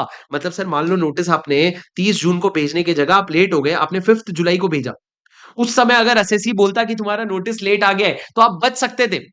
पर राजा अगर उस समय एसएससी ने नहीं बोला ये चीज, और क्या हुआ, उस समय आपका नोटिस मान लिया उसने और आगे प्रोसीडिंग बढ़ गई, तो भैया उस केस में जब असेसमेंट ऑर्डर आ गया उसके बाद वो चैलेंज नहीं कर सकता। 292BB जो है वो आपको बचा लेगा। पर एक बात याद रखना, नोटिस लेट गया उसका सोल्यूशन है, नोटिस नहीं गया उसका कोई सोल्यूशन नहीं है। अब उसके बाद क्या होगा सर, 143(3) के नोटिस के बेसिस पे, 143(2) के नोटिस के बेसिस पे 143(3) का असेसमेंट होगा, स्क्रूटनी असेसमेंट, जिसके बेसिस पे टोटल इनकम निकाला जाएगा और उस पे वापस टैक्स निकाला जाएगा। सर सेम चीज, अगर पेएबल आएगा तो डिमांड नोटिस भेज के मांग लेंगे, और रिफंड आएगा तो तुम्हारा रिफंड इनिशिएट कर देंगे। मतलब सर यहां पे भी रिफंड का स्कोप है। हम अच्छे हैं, हम तुम्हारे साथ बुरा नहीं कर रहे, हम अच्छे हैं, हम तुम्हारे साथ क्या नहीं कर रहे, बुरा नहीं कर रहे, पर सर हम टोटल इनकम निकालेंगे कैसे? सर हमने अभी तक जो भी एविडेंस कलेक्ट किए हैं या फिर तुमसे हमको जो भी मटेरियल आया है, ये सबको एक साथ इकट्ठा करके हम क्या करेंगे, हम तुम्हारा टोटल इनकम निकालेंगे। पर सर इसके आगे ना 2 स्पेशल प्रोविजन है। इसके आगे 2 स्पेशल प्रोविजन है। सबसे पहला केस क्या है, अगर आप कोई न्यू रिसर्च एजेंसी हो या फिर आप कोई न्यूज़ एजेंसी हो या फिर सर अगर आप कोई भी एसोसिएशन या इंस्टीट्यूशन हो, जिसको सेक्शन 10 में एग्जेम्पशन है।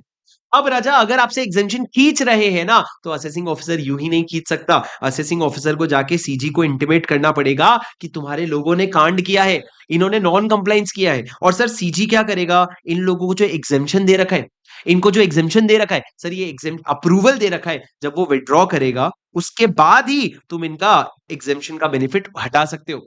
सर आपको ये समझना पड़ेगा थोड़ा सा कि रिसर्च एसोसिएशन वगैरह का एग्जेम्पशन असेसिंग ऑफिसर नहीं उठा सकता, सीजी से अप्रूवल लेने के बाद हटाना पड़ेगा। And in the same line sir अगर एक ट्रस्ट है, ट्रस्ट सेक्शन 11 12 में रजिस्टर्ड होता है, अगर उसने स्पेसिफाइड वायलेशन किया तो असेसिंग ऑफिसर जाएगा प्रिंसिपल कमिश्नर कमिश्नर के बाद और बोलेगा भैया तुमने जो इसको अप्रूवल दे रखा है वो विड्रॉ करो। विड्रॉ करवाने के बाद ही वो क्या करेगा, वो तुम लोगों को तुम्हारा असेसमेंट कर पाएगा बिना उस बेनिफिट के, बिना सेक्शन 11 के बेनिफिट के लिए। एंड सेम गोस टू राउको अंडर सेक्शन 35। तो राउको जो होते हैं सर, उनके लिए भी सीजी का अप्रूवल लेना, उनका रजिस्ट्रेशन विड्रॉ करवाना, उसके बाद ही उनका एग्जेम्पशन जो है वो छीनना, वरना आप नहीं छीन सकते। सर क्या आप मेरी बात समझ रहे हो? ये सारी चीजें हैं सर। अब एक बात समझो, 143(3) का असेसमेंट करने के लिए 143(2) का नोटिस भेजना मैंडेटरी है, जो आपने जो इसकी जस्ट पहले भेजा। सर आपको याद है आप नोटिस भेजते थे 142(1) में भी, इंक्वायरी बिफोर असेसमेंट। सर ये भी एक तरह का इंक्वायरी है, ये भी इंक्वायरी है, पर सर ये यहां पे काम नहीं करेगा। 142(1) का नोटिस भेज के 143(3) का स्क्रूटिनी असेसमेंट नहीं कर सकते। आपको स्क्रूटिनी असेसमेंट करने के लिए 143(2) का नोटिस भेजना पड़ेगा। धैर्य रखो, सुनते जाओ, अब तो मजा आने वाला है। उसके बाद सर मेरी बात ध्यान से सुनना, सर असेसमेंट कब तक खत्म हो जाना चाहिए?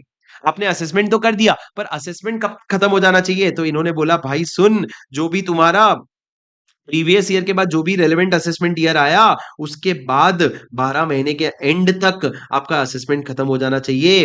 With in 12 months from the end of the relevant assessment year. मतलब सर समझ लो, आपका ये प्रीवियस ईयर 23-24 हो गया, रेलेवेंट असेसमेंट ईयर 24-25। आपको नोटिस भेजना था 30 जून तक और आपका 31 मार्च 26 तक आपका असेसमेंट खत्म हो जाना चाहिए। इस नहीं नहीं सॉरी, हाँ 12 सेम 31 मार्च 26 तक आपका क्या होना चाहिए, आपका ये खत्म हो जाना चाहिए। क्या आप मेरी बात समझ रहे हो? अच्छा सर, जब आप असेसमेंट कर रहे हो तो मेरी बात ध्यान से सुनना, ये जो सीजी को या प्रिंसिपल कमिश्नर कमिश्नर को आपने विड्रॉवल के लिए जो एप्लीकेशन दिया, उन्होंने जितना टाइम लिया ना, वो टाइम को आप एक्सक्लूड कर देना। मतलब उसको यहाँ पे काउंट मत करना। मान लो उन्होंने 3 महीने का टाइम लिया, तो आपको 3 महीने का एक्सटेंशन मिल जाएगा। उन्होंने 6 महीने का टाइम लिया, आपको 6 महीने का एक्सटेंशन मिल जाएगा। उनका टाइम इसमें से नहीं कटेगा, आप उसकी चिंता मत करो। ठीक है सर। जब ये सारी चीजें आप पढ़ते हो तो आप लोगों को 2 केस लॉज बहुत इंपॉर्टेंट है जो आपके सामने आते हैं। एक तो सर ये भूलना मत, एक है आपका गोएट्स इंडिया लिमिटेड का केस लॉ, बहुत ज्यादा इंपॉर्टेंट है सर। सर क्या कहता है गोएट्स इंडिया लिमिटेड का केस लॉ, ध्यान से सुन लो। सर अगर आपको कोई डिडक्शन क्लेम करना है, मान लो आपको कोई खर्चा क्लेम करना है, तो आप सीधा असेसिंग ऑफिसर को एप्लीकेशन नहीं दे सकते। आपके पास इकलौता ऑप्शन क्या है, आप रिवाइज रिटर्न फाइल करो, पर आप हैंड रिटन एप्लीकेशन दे करके आप असेसिंग ऑफिसर से डिडक्शन नहीं मांग सकते। दूसरा सर आपका एक केस हुआ था मारुति सुजुकी का। हुआ क्या था सर, मारुति और सुजुकी दोनों जो कंपनीज थे वो अमेलगमेट हो गए। मारुति और सुजुकी बंद हो गया और एक नई कंपनी बन गई मारुति सुजुकी फॉर एग्जांपल। अब सर असेसिंग ऑफिसर को पता है कि मारुति और सुजुकी बंद हो गया, फिर भी उसने सुजुकी को नोटिस भेज दिया। और अब जब सुजुकी को नोटिस भेज दिया ना, अब वो बोल रहे हैं भाई 292 बीवी में ये डिफेक्ट को क्योर कर दो। मुझसे गलती हो गई, मैंने गलत नाम पे भेज दिया। लॉ ने बोला नहीं क्योर करेंगे, तेरे को इंटीमेशन आ रखा था और ये कंपनी जो एग्जिस्ट करती नहीं उसको नोटिस भेज कैसे सकता है, तू नहीं भेज सकता, तो हमने क्योर करने से मना कर दिया। और यहाँ पे 292 बीवी पीछे हट गया, बोला मैं आपको सपोर्ट नहीं करूंगा। CIT versus Maruti Suzuki limited का केस लॉ था सर। समझ रहे हो, सुन रहे हो? Okay sir. अब उसके बाद मेरे बुक में आपको 142 का 1 का और 143(3) का डिफरेंस दिया हुआ होगा, 143(2) का। ये दोनों नोटिस है, ये दोनों का फर्क समझ लेना। सर आपका रिटर्न गया हो या नहीं गया हो, ये नोटिस जा सकते हैं, पर 143 का नोटिस 2 का नोटिस रिटर्न गया होगा तभी जाएगा। सर कौन सा नोटिस है ये? इंक्वायरी बिफोर असेसमेंट का है, और ये वाला कौन सा है? स्क्रूटिनी असेसमेंट का नोटिस है। Sir 143(2) is not followed by an assessment, not followed by an assessment. जरूरी नहीं है असेसमेंट करोगे, पर यहां पे तो सर आप असेसमेंट करने के इरादे से ही ये नोटिस भेजते हो। सर उसके बाद मैंने ये कहा 143(2) 1 का कोई टाइम लिमिट नहीं है। कोई टाइम लिमिट नहीं है, पर यहाँ पे सर टाइम लिमिट है कि आपको 3 महीना फ्रॉम के अंदर नोटिस सर्व हो जाना चाहिए, 3 महीने के अंदर नोटिस सर्व हो जाना चाहिए। सर ये बेसिक बेसिक डिफरेंस है, बहुत ज़्यादा बड़ी बात नहीं है। उम्मीद है आपको समझ आ गया होगा। सर क्या आप मेरी बात सुन पा रहे हो? हाँ जी सर। स्क्रूटिनी असेसमेंट खत्म होता है, अब आ जाओ 144 में जो बात करते हैं बेस्ट जजमेंट असेसमेंट के बारे में। सर 5 केस होते हैं जहाँ बेस्ट जजमेंट असेसमेंट होता है। पहले तो वो 5 केस याद कर लो। कौन से 5 केस है सर? सबसे पहला, अगर आपने अपना रिटर्न ऑफ इनकम नहीं फाइल किया है, कोई भी सेक्शन में, नॉर्मल भी नहीं फाइल किया, बिलेटेड भी नहीं फाइल किया, अपडेटेड भी नहीं फाइल किया, कोई भी केस में फाइल नहीं किया, तो बेस्ट जजमेंट हो सकता है। दूसरा, सर अगर आपको 142(1) का नोटिस आया था और आपने कंप्लाई नहीं किया, आपने 142(1) के नोटिस को कंप्लाई नहीं किया, या फिर 142(2)(a) में जो स्पेशल ऑडिट या वैल्यूएशन बोला था वो नहीं करवाया, तो बेस्ट जजमेंट असेसमेंट कर देंगे। सर आपको 143(2) का स्क्रूटनी असेसमेंट वाला नोटिस भेजा था, उसका भी आपने रिवर्ट नहीं किया, तो आपका बेस्ट जजमेंट असेसमेंट हो सकता है। और पांचवा याद रखना कि सर अगर आप याद रखना कि जो आपका बुक्स ऑफ अकाउंट्स मेंटेन हो रहा है, अगर आपका बुक्स ऑफ अकाउंट्स जो मेंटेन हो रहा है उसके करेक्टनेस को लेकर के अगर असेसिंग ऑफिसर को क्वेश्चन मार्क है, तो असेसिंग ऑफिसर जो है उसको सेक्शन 145 पावर देता है कि तुम्हारा बेस्ट जजमेंट असेसमेंट हो सकता है। पर सर देखो एक बात बताऊं क्या, इधर सुनना, ओ सुनना, बेस्ट जजमेंट असेसमेंट जो है ना, वो आर्बिट्ररीली नहीं हो सकता कि रैंडमली मैं बोला Shubham sir 1 crore rupees per month, my feeling go for it, नहीं भाई, you need solid evidences to prove it, you need solid evidence to prove it, और उसके बेसिस पे आपको रीजनेबल बेसिस पे निकालना पड़ता है, आप हवे में कैलकुलेशन नहीं कर सकते। अब क्या होगा सर, बेस्ट जजमेंट असेसमेंट कैसे होगा, आप सीधा एक शो कॉज नोटिस भेजोगे, जिसको बोलते हैं show cause notice under 144 to the assessee, और असेसी को बोलोगे कि चम्मच तू बता चम्मच तू बता चम्मच, मौत को टक से छू के वापस आ गया। तू बता चम्मच क्यों हम दे रहा, क्या ना करें, शो बेस्ट जजमेंट असेसमेंट क्यों ना करें। सर वो रिप्लाई करेगा नहीं करेगा, आपके पास जो भी मटेरियल आपकी पोजीशन में है उसके बेसिस पे आप बेस्ट जजमेंट असेसमेंट करके आप उसका टैक्स निकालोगे, और टैक्स निकाल के आप क्या करोगे, आप इंटीमेशन भेज दोगे वापस से। सर बेस्ट जजमेंट असेसमेंट कब खत्म होना चाहिए, सर ये वापस से 12 मंथ्स फ्रॉम ईयोरे, ये क्या है sir, and of relevant assessment year. Relevant assessment year खत्म होने के 12 महीने के अंदर आपका बेस्ट जजमेंट असेसमेंट भी खत्म हो जाएगा, आपका स्क्रूटनी असेसमेंट भी खत्म हो जाएगा, ये सब इसके बियॉन्ड जो है वो नहीं चलेगा। क्या आप मेरी बात समझ रहे हो? हाँ जी सर। पर मान लो अगर बाद में अपडेटेड रिटर्न भरा, बाद में अपडेटेड रिटर्न भरा, तो 12 महीना कब से शुरू होगा, जब अपडेटेड रिटर्न भरा उस साल से 12 महीना काउंट किया जाएगा, उस साल से 12 महीना, उस साल के एंड से 12 महीना जो है वो काउंट किया जाएगा। क्या आप मेरी बात सुन पा रहे हैं सर? हाँ जी सर। उसके बाद मैंने क्या कहा 144 बी के बारे में, राजा 144 बी का मैं आपको रिवीजन करवाऊंगा थोड़ी देर में, अभी के लिए मेरी बात सुनो, आगे बढ़ेंगे हम लोग किसके तरफ। सर 144 बी, 144 सी, ये सब हमको पढ़ना है, डिस्प्यूट रेजोल्यूशन पैनल के बारे में भी पढ़ना है। चलो मैं आपको डिस्प्यूट रेजोल्यूशन पैनल का एक बेसिक्स बता देता हूं, ये आप 144 बी का फेसलेस असेसमेंट पढ़ते हो तो ये अपने आप समझ जाओगे। सर एक बनता है 144 सी, क्या कहता है, एक बनता है डिस्प्यूट रेजोल्यूशन पैनल। कितने लोग होते हैं डिस्प्यूट रेजोल्यूशन पैनल में, आपके 3 प्रिंसिपल कमिश्नर होते हैं या 3 कमिश्नर ऑफ इनकम टैक्स होते हैं, इनका एक ग्रुप होता है, कोलेजियम होता है। इनके पास सर डीआरपी के पास ना आप 2 ही केस लेके जा सकते हो, अगर कोई मान लो सर ट्रांसफर प्राइसिंग का ऑर्डर आया है, या तो मान लो सर कोई ट्रांसफर प्राइसिंग का ऑर्डर आया है, या फिर कोई नॉन रेसिडेंट का केस है, ये 2 केस ही आप डीआरपी के पास लेके जा सकते हो। तुम्हारे मेरे जैसे लोगों का केस यहाँ पे डीआरपी के पास नहीं जाता। होता क्या है सर, डीआरपी कब इंटरफेयर करता है, मेरी बात ध्यान से सुनना। सर असेसिंग ऑफिसर बनाता है एक ड्राफ्ट ऑर्डर, असेसिंग ऑफिसर क्या बनाता है, एक ड्राफ्ट ऑर्डर बनाता है, और ड्राफ्ट ऑर्डर भेजता है असेसी को, और कहता है सुनो एलिजिबल असेसी, एलिजिबल असेसी मतलब ये 2 लोग, इनको कहता है तेरे को अगर कोई भी ऑब्जेक्शन है ना तो तू रेज कर। सर देखो ऑब्जेक्शन कब होता है, जब प्रीजुडिशियल वेरिएशन हो, मतलब इसके नुकसान में बात हो रही हो, तो वो क्या करेगा सर, जैसे ही उसको आएगा उसके 30 डेज के अंदर असेसिंग ऑफिसर को रिप्लाई करेगा, अगर उसके कोई भी ऑब्जेक्शन है तो। सर ये ऑब्जेक्शंस को लेकर के असेसिंग ऑफिसर जाता है किसके पास, डीआरपी के पास, और डीआरपी को बोलता है तुम डायरेक्शंस दो भैया हमको क्या करना चाहिए। सर ये जो भी डायरेक्शन देगा, ये डायरेक्शन को कंप्लाई करके असेसिंग ऑफिसर जो है अपना फाइनल ऑर्डर इशू कर देगा।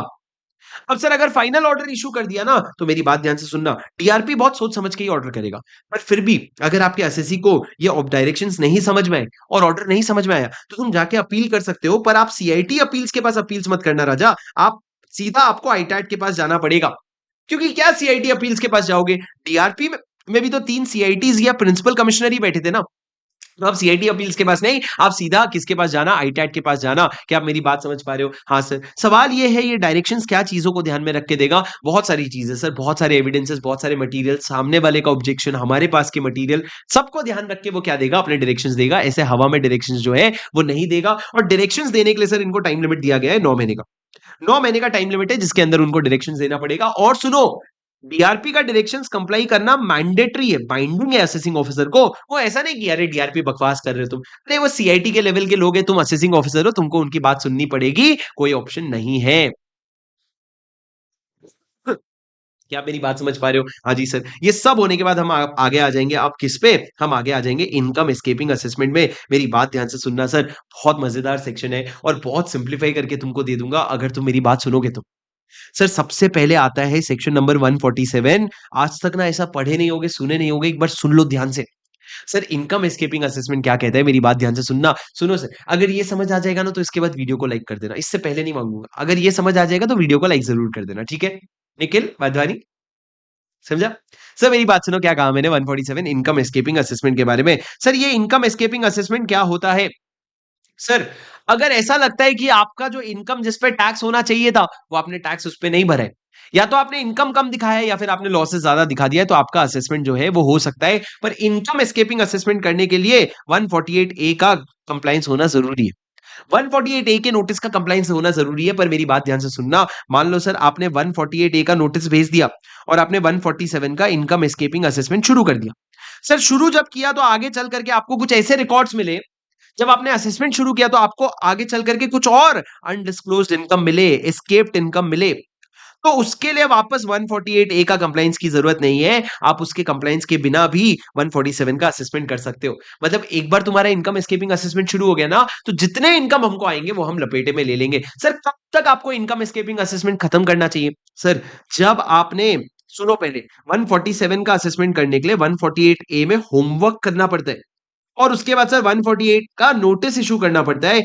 जिस साल आपने नोटिस इशू किया ना सर, नोटिस अंडर 148 जब आपने इशू किया, उसके एंड से लेकर के 12 महीने के अंदर, उसके एंड से लेकर के 12 महीने के अंदर, जिस साल आपका नोटिस जो है वो सर्व हुआ है, उसके 12 महीने के अंदर आपको क्या करना पड़ेगा? आपको इनकम एस्केपिंग असेसमेंट करना पड़ेगा। क्या आप मेरी बात सुन पा रहे हैं सर? हाँ जी सर। अब मेरी बात थोड़ा और ध्यान से सुनना राजा। अब आपको समझना पड़ेगा कि 147 का नोटिस के असेसमेंट के पहले 148 में ए में आपको होमवर्क करना पड़ेगा। इस तरह का होमवर्क अपनी इंक्वायरी कर लो। सर इसमें 4 स्टेप है। सबसे पहले आप क्या करो, आपके पास जो भी मटेरियल है, आपके पास जो भी मटेरियल है, आपके पास जो भी इंफॉर्मेशन है, उसको लेके आप इंक्वायरी कर सकते हो अगर आप चाहे तो। पर इंक्वायरी करने के लिए ना आपको स्पेसिफाइड अथॉरिटी का प्रायर अप्रूवल लेना पड़ेगा। सर स्पेसिफाइड अथॉरिटी कौन होते हैं? अभी के लिए आप समझ लो, कमिश्नर, चीफ प्रिंसिपल कमिश्नर होते हैं, या chief commissioner, principal chief commissioner होते हैं। अभी के लिए आप ये समझ लो, थोड़ी देर में बस बताऊंगा। ये क्या होता है सर? आपने इंक्वायरी किया, अगर आपको जरूरत लगती है तो, जब आपने इंक्वायरी किया तो आप असेसी को opportunity of being heard they सकते हो। आप उसको 7 दिन से लेकर के 30 दिन का टाइम दोगे, जैसी आपको ठीक लगे, और उसमें आप उसको एक अपॉर्चुनिटी ऑफ बीइंग हर्ड दोगे, जिसमें आप भेजोगे उसको शो कॉज नोटिस, और आप बोलोगे, ओए राजू, तू बता तेरा क्या ना करें हम इनकम एस्केपिंग असेसमेंट, क्यों ना करें? सर अगर उसका रिप्लाई आया सामने से तो उस रिप्लाई को कंसिडर करो। पहले आपने इंक्वायरी किया, इंक्वायरी में अपॉर्चुनिटी दिया, अपॉर्चुनिटी के नोटिस का वेट किया, और उसके बाद सर अब आप एक ऑर्डर पास करोगे जिसमें आप ये बोलोगे, क्या ये केस एक फिट है फॉर इनकम एस्केपिंग असेसमेंट। आप यानी कि आप खुद एक असेसमेंट करोगे, क्या इस पे इनकम एस्केपिंग असेसमेंट होना चाहिए। सर जब भी आप ये ऑर्डर पास करोगे ना राजा, तो वापस से आपको प्रायर अप्रूवल किसका लेना पड़ेगा? आपको वापस से स्पेसिफाइड अथॉरिटी का अप्रूवल लेना पड़ेगा कि सर देखो मैं फाइनल ऑर्डर पास कर रहा हूं कि मेरे को इनका इनकम एस्केपिंग असेसमेंट करना है, ये मेरा फाइनल ऑर्डर है, आप बताओ मैं पास कर दूं क्या? अच्छा सर ये ऑर्डर कब तक पास करोगे? तो मेरी बात ध्यान से सुनना सर, जब आपको शो कॉज नोटिस का रिप्लाई आ गया, उस रिप्लाई के एंड ऑफ मंथ से 1 मंथ के अंदर, जब भी आपको उसका रिप्लाई आ गया, उस रिप्लाई का मंथ के आखिरी से 1 महीने के अंदर अंदर डिसाइड कर लेना। पर अगर रिप्लाई नहीं आया तो सर जो भी आपका ड्यू डेट था ना, ड्यू डेट तो था ना, जितना समय आपने दिया था, उसके एंड ऑफ द मंथ से 1 महीने के अंदर आप क्या कर लेना, ये ऑर्डर पास कर देना। मतलब लिमिटेड टाइम लिमिट में चल रहा है सर, इनकम एस्केपिंग असेसमेंट का पूरा प्रोसीजर टाइम लिमिट पे बैठा हुआ है। तो राजा ये सब टाइम लिमिट पे करने के बाद मेरी बात ध्यान से सुनना, डी के बाद क्या आएगा सर? ये पूरा ऑर्डर आपने पास कर दिया, ये 148 ए डी का ऑर्डर है जो बहुत इंपॉर्टेंट ऑर्डर है, ध्यान से सुनो। ये ऑर्डर में आपने डिसाइड किया इंक्वायरी के बाद कि एकदम परफेक्ट केस है। अब राजा मेरी बात ध्यान से सुनो, ये जो सेक्शन 148 है ना, 148 A, it is not applicable in 3 particular scenario. Sir अगर 132 का सर्च या 132 ए का रिक्विजिशन हो गया, या तो आपके यहां सर्च हो गया, या तो आपके यहां सर्च हो गया, या फिर किसी और के यहाँ सर्च हो गया जिसके यहाँ आपका सामान मिला। सर राधा लिमिटेड के यहाँ सर्च हुआ और सामान कृष्णा लिमिटेड का मिला, तो भैया कृष्णा लिमिटेड का भी सर्च शुरू हो गया, ऐसा मान लिया जाएगा। या फिर सर अगर आपको तीसरा केस, अगर आपको 135 ए में कोई इंफॉर्मेशन मिला है तो आपको 148 ए का होमवर्क करने की कोई जरूरत नहीं है। सर ये ध्यान से याद रखना, तीन एक्सेप्शन है, 132, 132 ए, 135 ए। इसमें सर 133 ए नहीं लिखा है, मतलब सर्वे वगैरह इसमें कवर नहीं होता है, इसमें सर्च, रिक्विजिशन या 133 ए का इंफॉर्मेशन होता है। Did you understand? हाँ जी सर। अब 148 हो गया ए, अब क्या करोगे सर? अब जब आपने ये डिसाइड कर लिया कि ये फिट है इनकम एस्केपिंग असेसमेंट के लिए, तो इसके बाद आप जाओगे सेक्शन नंबर 148 में और आप असेसिंग ऑफिसर जो है वो असेसी को एक नोटिस सर्व करेगा। और ये होता है 148 वाला नोटिस, जहां पे आप क्या बोलोगे, भैया हमको तेरे ना इनकम के बारे में थोड़ा थोड़ा पता है, हम तेरे को आखिरी मौका दे रहे हैं रिटर्न फाइल करने का, हम तेरे को आखिरी मौका दे रहे हैं रिटर्न फाइल करने का। और जब ये नोटिस इशू हुआ था, जब ये नोटिस इशू हुआ था, उसके एंड ऑफ द मंथ से 3 महीने का समय है तुम्हारे पास रिटर्न भरने के लिए। अगर तूने एकदम सही से रिटर्न भर दिया तो हम ये समझेंगे कि तूने 139 में रिटर्न भरा था, मतलब तूने रिटर्न कंप्लायंस में भरा था, अगर तू 3 महीने के अंदर दे देगा तो। पर अगर तू 3 महीने के अंदर नहीं देगा, अगर तू इसमें फर्दर डिले करेगा, तो उसको हम 139 का नॉर्मल रिटर्न नहीं मानेंगे, फिर हम तेरी बैंड बजाएंगे, तू देख लियो।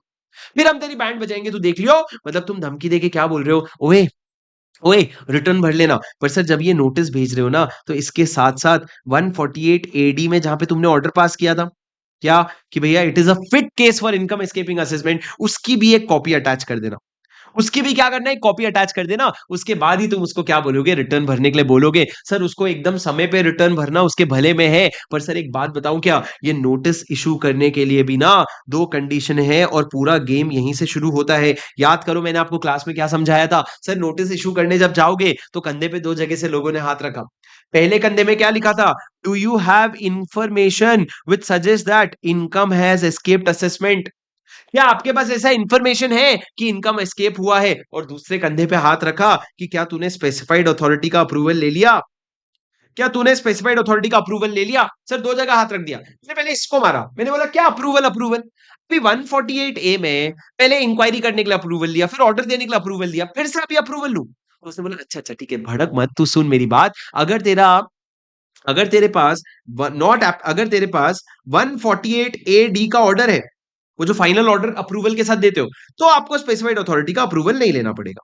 अगर ऑर्डर है तो अप्रूवल नहीं लेना पड़ेगा, वरना अप्रूवल लेना पड़ेगा। सर तो कौन से केस में अप्रूवल लेना पड़ेगा?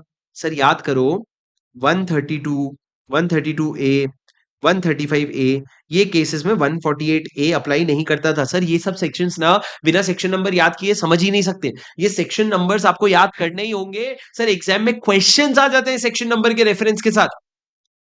तो 148 ए में आपको क्या करना पड़ेगा राजा, 148 ए में आप ये तीनों सेक्शन में अगर नहीं कर पाए तो तीनों सेक्शन में आपको 148 ए नहीं लगता है। जब 148 ए नहीं लगता तो आपको स्पेसिफाइड अथॉरिटी का अप्रूवल लेना पड़ेगा। ये हो गया सर एक एक तरफ का हाथ, इसको मैंने मार के खत्म कर दिया। दूसरी तरफ इसने बोला तेरे पास इन्फॉर्मेशन है क्या, मैंने बोला क्या होता है इन्फॉर्मेशन। उसने बोला देख दो चीज होती है, एक मैं दूंगा तेरे को पहला एक्सप्लेनेशन, एक मैं दूंगा तेरे को दूसरा एक्सप्लेनेशन। एक्सप्लेनेशन वन में एक्चुअल इन्फॉर्मेशन होता है। एक्चुअल इन्फॉर्मेशन क्या होता है सर, जैसे कि आपका रिस्क मैनेजमेंट स्ट्रेटजी से इन्फॉर्मेशन आ गया, आपके पास एक इनकम टैक्स के पास एक रिस्क मैनेजमेंट स्ट्रेटजी है, उससे इन्फॉर्मेशन आ गया। सर अगर कोई ऑडिट ऑब्जेक्शन से हमको कोई खबर मिल गई, या फिर सर मान लो सेक्शन 9090 ए में हमारे पास कोई इन्फॉर्मेशन आ गया डबल टैक्सेशन से। सर मान लो सेक्शन 135 ए जो आपका इनकम टैक्स का तरीका है इंफॉर्मेशन कलेक्ट करने का, उससे इंफॉर्मेशन आ गया। या फिर मान लो कोर्ट या ट्राइब्यूनल ने ही ऑर्डर दिया था, उससे पता चला कि तुम टैक्स की चोरी कर रहे हो, तो भैया ये सारा एक्चुअल इन्फॉर्मेशन चल जाएगा। और सर मान लो अगर आपके पास एक्चुअल इन्फॉर्मेशन नहीं है, तो एक्सप्लेनेशन 2 कहता है कि कुछ केसेस में हम डीम्ड इन्फॉर्मेशन मान लेंगे। और डीम्ड इन्फॉर्मेशन क्या होता है सर, अगर आपका 132 में ध्यान से सुनना, सर्च शुरू हो गया है, 132 ए में रिक्विजिशन हो गया है, या तो आपका या किसी और का सर्च शुरू हुआ और आपके सामान मिले हैं। या फिर सर थर्ड वाला इंटरेस्टिंग है, अगर आपके पास 133 ए में सर्वे शुरू हो गया, और मैं यहाँ पे टीडीएस टीसीएस सर्वे की बात नहीं कर रहा हूं, उसके अलावा कोई सर्वे शुरू हो गया, तो ये मान लिया जाएगा कि हमारे पास इंफॉर्मेशन है कि इनकम एस्केप हुआ है, और उसी के दम पे आपको हम ये नोटिस भेज देंगे, और नोटिस भेजने के बाद हम आपका 147 में असेसमेंट कर देंगे।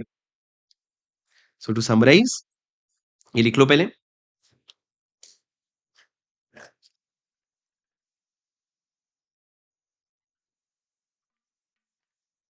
सो टू समराइज, क्या कहा मैंने? 147 का असेसमेंट करने के लिए 148 ए का होमवर्क करोगे। 3 केसेस है जहां पे होमवर्क नहीं लगेगा। 148 का होमवर्क करने के बाद 148 में नोटिस इशू करोगे। उसके लिए भी और 2 कंडीशन है कि इंफॉर्मेशन होना चाहिए और स्पेसिफाइड अथॉरिटी का अप्रूवल होना चाहिए। नहीं लिया है तो ले लियो, नहीं लिया है तो जाकर के क्या ले लियो, स्पेसिफाइड अथॉरिटी का अप्रूवल ले लियो। उसके बाद ही जाकर के क्या करना, आप ये चीज जो है उसके बाद ही जाकर के आप क्या करना, आप अपना रिटर्न नोटिस इशू करना, वरना रिटर्न आप अपना नोटिस इशू मत करना। अब सर सवाल ये उठता है कि ये स्पेसिफाइड अथॉरिटी कौन है, तो उसके लिए हम पढ़ते हैं सर सेक्शन 151। 151 आपको बताता है कि स्पेसिफाइड अथॉरिटी कौन है और उसमें साफ-साफ लिखा है, ये डिपेंड करता है कि आप नोटिस कब इश्यू कर रहे हो। सर अगर आपका प्रीवियस ईयर ये है और इसका रेलेवेंट असेसमेंट ईयर ये हो गया, आप इसके एंड से अगर आप 3 साल के अंदर नोटिस इश्यू कर रहे हो, तो छोटे लोगों से भी पूछोगे तो चल जाएगा, जो होते हैं प्रिंसिपल कमिश्नर कमिश्नर या फिर डायरेक्टर और प्रिंसिपल डायरेक्टर। पर सर अगर आप उसके बाद 10 साल के अंदर कभी भी नोटिस इश्यू कर रहे हो, तो आपके बड़े लोगों का यानी कि पीसीसी, सीसी और पीडीजी और डीजी, इन लोगों का अप्रूवल लेना पड़ेगा। अगर आप क्या कर रहे हो, 3 साल के बाद अगर नोटिस इश्यू कर रहे हो तो नोटिस कब इश्यू कर रहे हो उस पर डिपेंड करता है कि आपको कितना समय मिलेगा क्या करने के लिए। आप नोटिस कब इश्यू करते हो उस पर डिपेंड करता है किसका अप्रूवल लेना पड़ेगा, स्पेसिफाइड अथॉरिटी कौन है। तो सर एक बात बताओ, तो नोटिस का टाइम लिमिट है क्या कुछ? हाँ जी सर, 149 है। तो मैंने क्या कहा, 147 में असेसमेंट होता है, 148 ए में होमवर्क होता है, 148 में नोटिस इशू होता है, नोटिस के बाद असेसमेंट होता है। अब इसके लिए आपको समझना पड़ेगा 155 1 में स्पेसिफाइड अथॉरिटी क्या होता है और 149 में टाइम लिमिट क्या होता है। मेजरली आपको इतने सेक्शंस बस समझने पड़ेंगे सर। 149 का टाइम लिमिट क्या होता है, मेरी बात एकदम ध्यान से सुनना। सर 149 का टाइम लिमिट वो ये कहता है, प्लीज मेरी बात ध्यान से सुनो सर। टाइम लिमिट होता है कि अगर आपका 50 लाख रुपए से कम का इनकम एस्केप हुआ है, अगर एग्रीगेट जो है वो 50 लाख रुपए से कम का इनकम एस्केप हुआ है, तो आपके पास 3 साल का टाइम लिमिट होता है। पर सर जितना भी इनकम एस्केप हुआ है वो मिला करके अगर 50 लाख या उससे ज्यादा है, तो आप पिछले 10 असेसमेंट ईयर का 10 साल तक का क्या खोल सकते हो, आप इनकम एस्केपिंग असेसमेंट खोल सकते हो। और सर जब आप 50 लाख देखोगे ना, तो आप सारे असेट्स का मिला के देखोगे, कुछ कुछ पैसा, कुछ ब्लैक मनी आपको असेट्स के फॉर्म में दिखेगा, कुछ ब्लैक मनी आपको खर्चे के फॉर्म में दिखेगा कि भैया शादी कर रहे हैं भाई साहब, बड़ा बड़ा शादी कर रहे हैं, या कुछ आपको black money books of accounts में एंट्री के नाम पे दिखेगा। ये जो भी हो इसका मिला के देखोगे आप, 50 लाख या उससे ज्यादा है तो आप पिछले 10 साल का असेसमेंट खोल सकते हो। अब सर इसमें 2 अमेंडमेंट आया है, 2 एडिशन आए हैं अभी फाइनेंस एक्ट 23 में। आपको मैं बहुत सिंपल तरीके से समझाऊंगा, जितना समझाऊंगा उतना ही समझना। सर पहला है जो सेक्शन 148 के सेकेंड एक्सप्लेनेशन से रिलेटेड। सेकेंड एक्सप्लेनेशन क्या था सर, 148 कहते हैं 2 कंधों पे हाथ रखा था, तेरे पास इंफॉर्मेशन है क्या और स्पेसिफाइड अथॉरिटी का अप्रूवल है क्या। जब इंफॉर्मेशन है तो 2 एक्सप्लेनेशन था कि एक्चुअल में है या डीम्ड है, तो ये डीम्ड इंफॉर्मेशन की बात कर रहे हैं, जो कहां पे होता था, सर्च, रिक्विजिशन और आपके सर्वे के केस में। तो यहां पे इन्होंने साफ साफ ये बोला कि किसी साल मान लो आखिरी के 15 दिन में, यानी कि 15 मार्च के बाद अगर क्या शुरू हुआ है, सर्च वगैरह शुरू हुआ है, तो आपको नोटिस भेजने के लिए क्या मिल जाएगा, आपको 15 दिन का एक्स्ट्रा टाइम मिल जाएगा। क्योंकि सर एकदम साल के एंड एंड में सर्च शुरू हुआ है ना, तो हम आपको नोटिस भेजने के लिए 15 दिन का एक्स्ट्रा टाइम दे देंगे। सर ये कौन से नोटिस की बात कर रहा है, ये नोटिस अंडर सेक्शन 148 की बात कर रहा है, जो आपके होमवर्क के बाद होता है। तो पहले 148 ए का होमवर्क होता है और फिर 148 का नोटिस जाता है। तो हमने बोला अगर एकदम साल के आखिरी के 15 दिन में सर्च वगैरह हुआ है ना, तो हम तेरे को 15 दिन का एक्स्ट्रा टाइम दे देंगे। मतलब तू अगर 15 अप्रैल तक भी अगर नोटिस भेजा ना, तो मान लिया जाएगा तूने 31 मार्च को नोटिस भेज दिया था, तूने 31 मार्च को नोटिस भेज दिया था। इससे ज्यादा डिटेल में हम क्लास में जाते हैं सर, पर आपको अभी रेलेवेंट नहीं है। अब आ जाओ नेक्स्ट वाले पे, जो कहता है आपके 148 के एक्सप्लेनेशन 1 के बारे में, जो 148 ए के एक्सप्लेनेशन 1 के बारे में कहता है सर, और ये आपको 148 ए बी के बारे में भी कहते हैं। 148 ए बी क्या है सर, जो शो कॉज नोटिस आप अपने, जो शो कॉज नोटिस आप अपने एसएससी को भेजते हो, ये वैसे ही सिमिलर प्रोविजन है सर कि अगर आपका 15 मार्च के बाद सर्च वगैरह शुरू हुआ है, या 15 मार्च के बाद कोई ऐसा इंफॉर्मेशन मिला जिसकी वजह से आपको लगता है इनकम एस्केप हुआ है, तो आप क्या करोगे सर, साफ साफ वापस आप 15 दिन का एक्सटेंशन दे दोगे to issue notice under 148 A B. 148 AB का जो शो कॉस्ट नोटिस था, उसके लिए आप 15 दिन जो है आप एक्स्ट्रा दे दोगे। ये बात याद रखना सर। सर देखो बहुत ज्यादा इंपॉर्टेंट नहीं है और इतना घुस घुस के नहीं पढ़ना चाहिए ये अमेंडमेंट है, बस आप ये समझ के करके चलो। क्वेश्चन में कभी भी आपको 15 अप्रैल के बाद, 15 मार्च के बाद सर्च वगैरह दे दिया ना, तो आप चुपचाप 15 दिन का एक्सटेंशन दे देना, इतना बेसिक प्रोविजन मान करके चलो, ठीक है। ओके सर, तो याद रखो सर, मान लो अगर अलग अलग अलग अलग असेसमेंट ईयर में टैक्स की चोरी हुई है, अलग अलग असेसमेंट ईयर की टैक्स चोरी हुई है, तो आप ईच असेसमेंट ईयर का सेपरेट नोटिस भेजोगे। आप कंबाइंड नोटिस नहीं भेज सकते, आप सेपरेट नोटिस भेजोगे हर एक असेसमेंट ईयर का। सर चाहे वो पैसा मिला करके ही 50 लाख से ज्यादा क्यों ना हो रहा हो, कि इसका 20 लाख हो गया, इसका 20 लाख हो गया, इसका 20 लाख हो गया, टोटल 60 लाख हो गया, पर आप सबका अलग अलग जो है नोटिस भेजोगे टू द एक्सटेंट पॉसिबल। क्या आप मेरी बात सुन रहे हो सर? क्या आप मेरी बात सुन रहे हो? अच्छा सर, मेरा एक सवाल है। आपने कहा कि अगर 50 लाख या उससे ऊपर का अमाउंट है तो आप 10 साल का असेसमेंट खोल सकते हो, हाँ कि नहीं सर? हाँ सर। अब मेरे को बताओ, मेरे को 50 लाख के बारे में नहीं पता। क्या हुआ था मैं बताता हूं। 132 में मेरे यहां सर्च हुआ था। तो आप याद करो सर्च से क्या होता है। सर्च से आपको 148 ए एप्लीकेबल नहीं होते। अगर 148 में सर्च हुआ है, अगर आपका 148 ए में सर्च हुआ है, तो आप समझो कि आपको 148 ए एप्लीकेबल नहीं होता है। और उसके बाद 148 की अगर मैं बात करूं, तो प्लीज मेरी बात ध्यान से सुनना। 148 में दो चीजें लगती है, कि आपके पास इंफॉर्मेशन होना चाहिए और आपके पास स्पेसिफाइड अथॉरिटी का अप्रूवल। सर यहां पे तो डीम्ड इंफॉर्मेशन मान लिया जाता है, और यहां पे बस आपको स्पेसिफाइड अथॉरिटी का अप्रूवल लेना होता है। मेरा सवाल आपसे ये है, अमाउंट की तो बात ही नहीं आई, कितना इनकम एस्केप हुआ है, तो यहां पे आप कितने साल का नोटिस भेज सकते हो, 3 साल का कि 10 साल का? सर जवाब ये है, सर्च के केस में आप 10 साल का नोटिस भेज सकते हो। जनरली स्पीकिंग सर्च के केस में आप पिछले 10 साल तक का नोटिस जो है वो भेज सकते हो। मैं तुमको मेरी बात समझ में आई सर? हाँ जी। ठीक है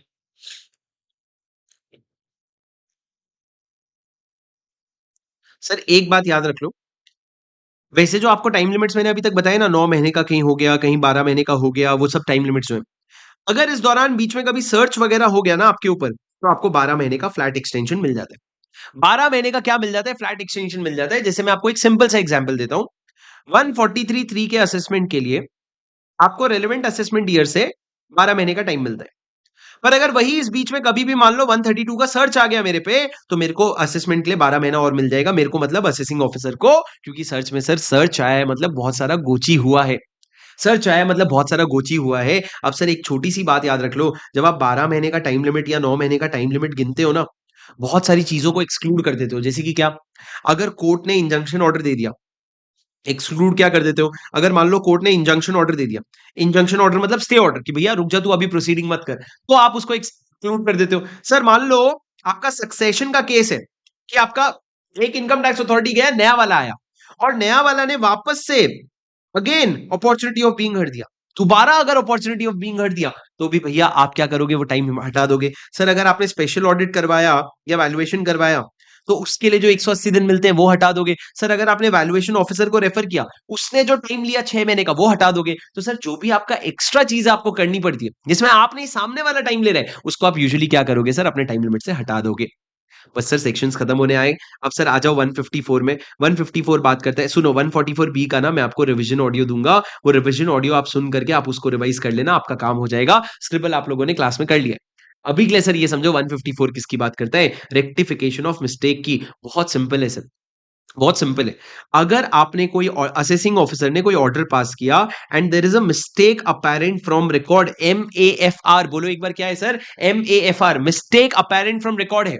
उसने जो भी ऑर्डर पास किया, या कोई इंटीमेशन था, TDS का इंटीमेशन था, TCS का इंटीमेशन था, किसी में भी अगर मिस्टेक है, तो with an intent to rectify such mistake, उस मिस्टेक को सुधारने के इरादे से वो क्या कर सकता है? अपने ऑर्डर को रिवाइज कर सकता है। कैसे करेगा सर? या तो वो सुओ मोटू कर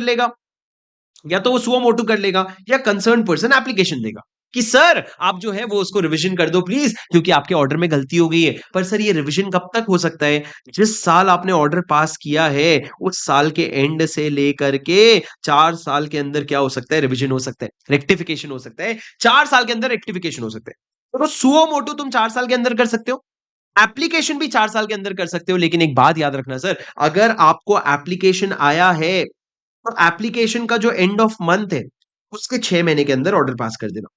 जब भी आपको एप्लीकेशन आया है, उसके एंड ऑफ मंथ से 6 महीने के अंदर आपको क्या करना पड़ेगा? आपको क्या करना पड़ेगा? आपको ऑर्डर पास करना पड़ेगा। क्या आप मेरी बात सुन पा रहे हो सर?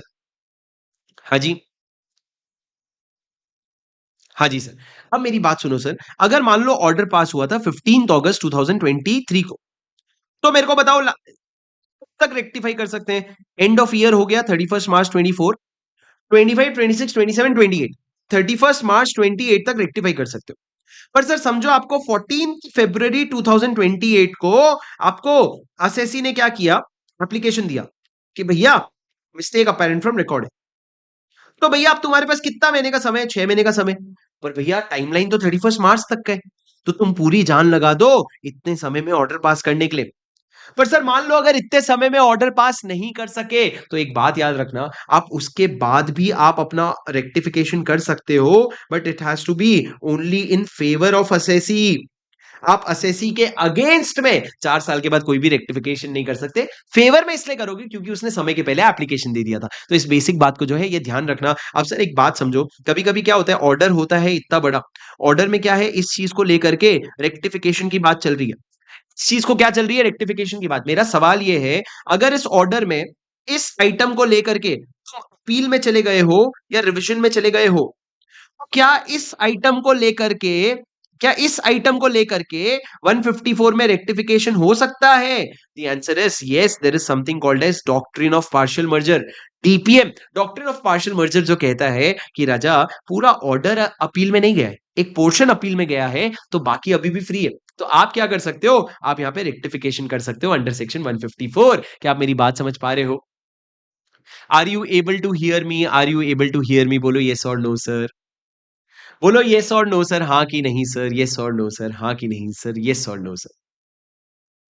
ठीक है, ठीक है। सर अब मेरे को बताओ यहाँ पे मिस्टेक अपेरेंट फ्रॉम रिकॉर्ड क्या होता है? देखो sir, mistake apparent from record में आप लॉ की भी गलतियां कर सकते हो, आप फैक्ट्स की भी गलती कर सकते हो, दोनों गलती कर सकते हो। मिस्टेक अपेरेंट फ्रॉम रिकॉर्ड में अगर मान लो सुप्रीम कोर्ट ने कोई जजमेंट दे दिया जिसके अगेंस्ट आपने कोई ऑर्डर पास किया था, वो भी मिस्टेक अपेरेंट फ्रॉम रिकॉर्ड होता है। पर सर सुनो, दो लोगों के अलग अलग व्यूज हैं, ये मिस्टेक अपेरेंट फ्रॉम रिकॉर्ड नहीं होता। दो लोगों के व्यूज अलग अलग है, असेसिंग ऑफिसर बोल रहे हैं उसने ये ऑर्डर पास किया था, नहीं मैं चेंज करूंगा, नहीं sir, difference of opinion is not mistake apparent from record. Mistake apparent from record मतलब क्या भाई, 2 + 2 5 होता है, 4 होता है, इसमें कोई क्वेश्चन मार्क नहीं है, तू तेरा मेरा कुछ भी नहीं कर सकता, 2 + 2 4 होता है, बस बात खत्म। समझे क्या मेरी बात? आर यू विथ मी और are you not with me? Sir are you with me और are you not with me? अब सर एक बात समझो, अगर मान लो एक ऑर्डर पास हुआ था, उस ऑर्डर को आगे चल करके तुमने रेक्टिफाई करवाया, पर उसके बाद फिर भी उसमें गलती रह गई, तो अब ये ऑर्डर को रेक्टिफाई करने के लिए आपको फ्रेश 4 साल मिलेगा। आपको ये नहीं सोचना है ओरिजिनल ऑर्डर से 4 साल मिलेंगे। अगर आपने एक बार रेक्टिफिकेशन कर दिया तो ये फ्रेश ऑर्डर हो गया, और फ्रेश ऑर्डर से आपको फ्रेश 4 साल मिलेंगे, जिसमें आप क्या कर सकते हो, आराम से रेक्टिफिकेशन कर सकते हो। अब उसके बाद राजा आपका हो गया खत्म, आप 156 में डिमांड नोटिस भेजोगे।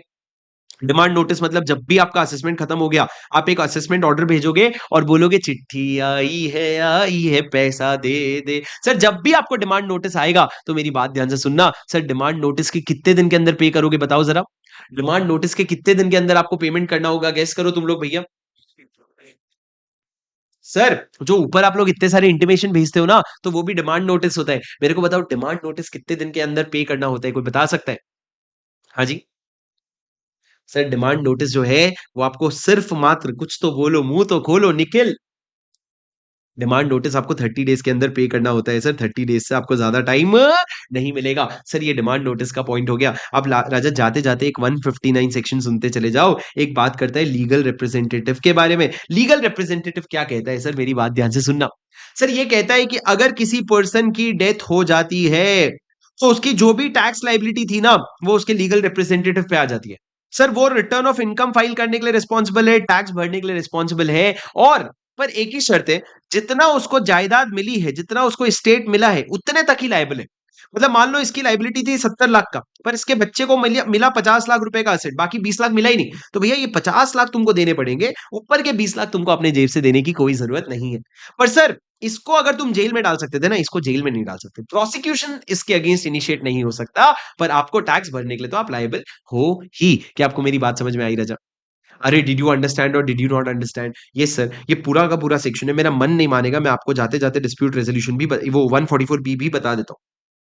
सर देखो, मेरे पास पूरा चार्ट बना हुआ है 144 बी का, उसके हिसाब से करेंगे हम। इधर देखो सर, ये 144 बी का चार्ट आपको आपके ड्राइव में नीचे टेलीग्राम के लिंक पे मिल जाएगा। सर ये देखो प्लीज, फेसलेस असेसमेंट का चार्ट बहुत ज्यादा कॉम्प्लिकेटेड नहीं है सर, इसको मैंने सिंप्लीफाई कर दिया।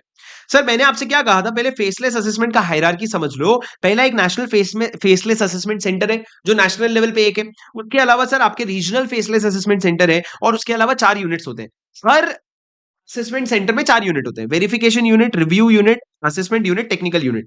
सबसे मेजर यूनिट होता है असेसमेंट यूनिट, जिसको हेल्प करती है टेक्निकल यूनिट और वेरिफिकेशन यूनिट, और इनका काम को रिव्यू करता है रिव्यू यूनिट। सबसे मेजर होता है असेसमेंट यूनिट।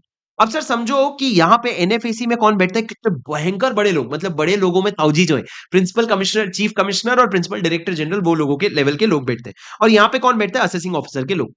सर बहुत सिंपल प्रोसेस है, आप बेसिक सा चीज समझो। सबसे पहला सर, आप ना स्क्रूटिनी असेसमेंट कर रहे हो, मान लो तो आप केस सिलेक्ट करोगे। केस सिलेक्ट करके आप इंटीमेट करोगे एसएससी को कि भैया देख, तेरे ऊपर तेरा स्क्रूटिनी असेसमेंट होगा, और आप एक असेसमेंट यूनिट को भी बोलोगे कि भैया तेरे को ये असेसमेंट करना है। सर कौन सा असेसमेंट यूनिट होगा, ये वो होगा जिसको आप केस ऑटोमेटेड एलोकेशन सिस्टम से असाइन करोगे। सर ऐसा हो सकता है मुंबई वाले का केस राइडा में चल रहा है, तो ऑटोमेटेड एलोकेशन सिस्टम से असाइन कर दोगे random assessee, random assessing unit. उसके बाद क्या होगा सर, अब असेसमेंट यूनिट अपना काम शुरू करेगा, पर उसके पहले आप क्या करोगे, एक नोटिस भेजोगे 143(2) वाला, स्क्रूटिनी असेसमेंट वाला या इंक्वायरी वाला। वो नोटिस का या तो रिप्लाई आएगा या नहीं आएगा। सर अभी जो मैं बोल रहा हूं वो सुन लेना, इजी। अगर रिप्लाई आएगा तो फॉरवर्ड कर देना जो रिप्लाई आया असेसमेंट यूनिट को, नहीं आया तो इंटीमेट कर देना कि कोई रिप्लाई नहीं आया। यह अभी कम से कम 50 बार होगा कि भैया नहीं आया तो इंटीमेट कर देना, आ गया तो फॉरवर्ड कर देना। अब क्या होगा सर, उसके बाद असेसमेंट यूनिट अपना काम शुरू करेगा। देखो सर, या तो उसको इंफॉर्मेशन और डॉक्यूमेंट की जरूरत हो सकती है, या फिर उसको वेरिफिकेशन यूनिट और टेक्निकल यूनिट की हेल्प लग सकती है, या तो किसी और यूनिट की हेल्प चाहिए, वो ये दोनों में लिखा है, या फिर उसको क्या जरूरत पड़ सकती है, इन्फॉर्मेशन और डॉक्यूमेंट की। इन्फॉर्मेशन और डॉक्यूमेंट तो बहुत सिंपल है, तुम सीधा असेसी से नहीं बात कर सकते, तुम बोलोगे एनएफएसी को, एनएफएसी बात करेगा असेसी से। असेसी ने दिया तो तुमको मिल जाएगा, नहीं मिला तो तुमको बता दिया जाएगा कि असेसी ने इन्फॉर्मेशन नहीं दिया। सेम सर, अगर आप वेरिफिकेशन यूनिट या असेसमेंट टेक्निकल यूनिट से कोई काम करवाना चाहते हो, आप सीधा नहीं करवाओगे, आप बोलोगे एनएफएसी को। अब एनएफएसी वापस से ऑटोमेटेड एलोकेशन सिस्टम यूज करेगा, और इंडिया में किसी भी वेरिफिकेशन यूनिट को और किसी भी टेक्निकल यूनिट को केस असाइन करेगा। वो लोग अपना रिपोर्ट बनाएंगे, और रिपोर्ट जो है एनएफएसी को देंगे, और एनएफएसी उसको असेसमेंट यूनिट को देगा। ऐसा नहीं है कि मुंबई का असेसमेंट यूनिट है तो मुंबई का ही टेक्निकल यूनिट काम करेगा, ना जी ना, कहीं का भी टेक्निकल यूनिट कहीं का भी काम कर रहा है, सब ऑटोमेटेड एलोकेशन सिस्टम है। उसके बाद सर, आपको अगर मान लो नोटिस का रिप्लाई नहीं आया, तो आप शो कॉज नोटिस भेजोगे 144 में। अब उसका भी रिप्लाई आया तो फॉरवर्ड कर देना, वरना बोल देना कि भैया रिप्लाई नहीं आया। उसके बाद शो कॉज नोटिस के बाद क्या होगा सर, 3 स्टेप में चीजें बनेगी। सबसे पहले इनकम और लॉस प्रपोजल बनेगा, डिटर्मिनेशन प्रपोजल। उसके बाद ड्राफ्ट ऑर्डर बनेगा, और उसके बाद फाइनल असेसमेंट ऑर्डर बनेगा, फाइनल असेसमेंट ऑर्डर बनेगा। देखो राजा, सबसे पहले इनकम और लॉस प्रपोजल का क्या सीन होता है सर, इनकम और लॉस प्रपोजल में अब असेसमेंट यूनिट क्या करेगा, असेसमेंट यूनिट क्या करेगा, वो इनकम और लॉस प्रपोजल बनाएगा।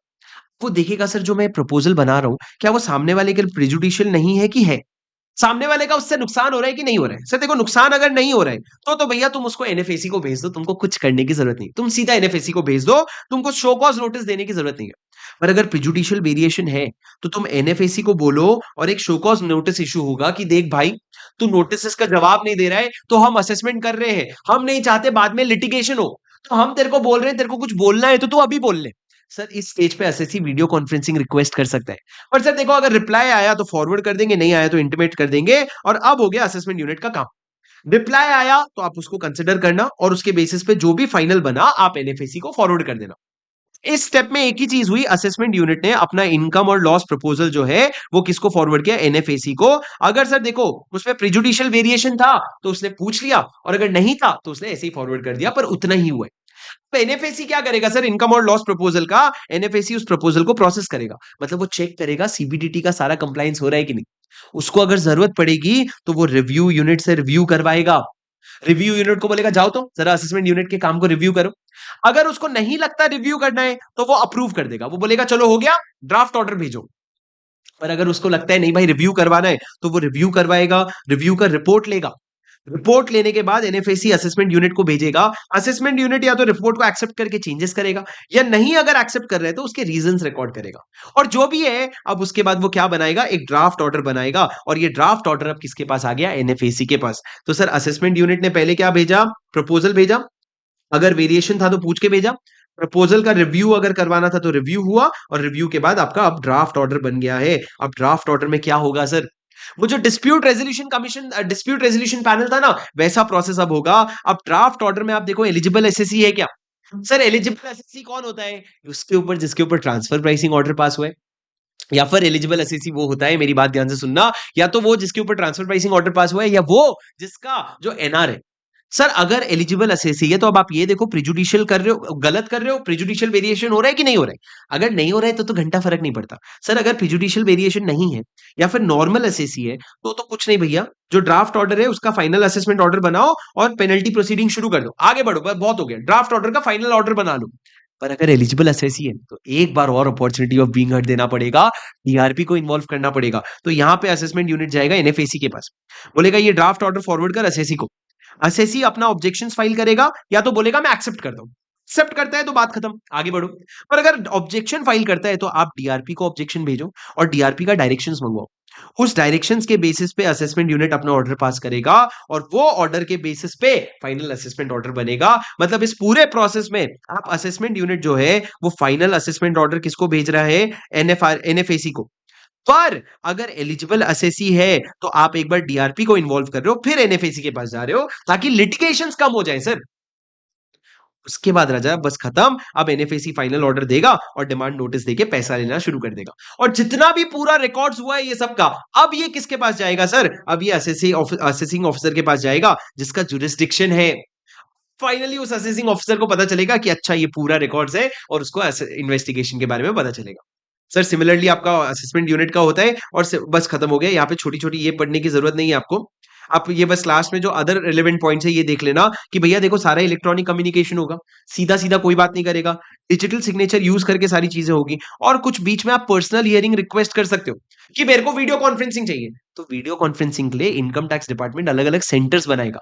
उस सेंटर में जाके बैठ के आप वीडियो कॉलिंग कर सकते हो। ऐसे अदरवाइज आप वीडियो कॉलिंग जो है वो नहीं कर सकते। खत्म, सब खत्म, सब खत्म, सब खत्म, सब खत्म, सब खत्म।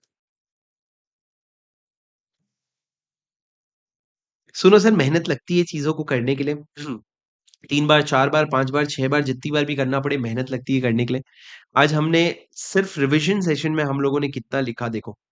हम लोगों ने आज ये रिविज़न सेशन में लिखा, जो 1.5 घंटे का समय तुमने मेरे को दिया, अगर आप शुरू से अंत तक बैठे हो तो एक बार अपने आप से पूछ सकते हो, क्या 1.5 घंटा तुम खुद से अगर बैठते, तो जितनी हुई पढ़ाई उसका 50% भी होता?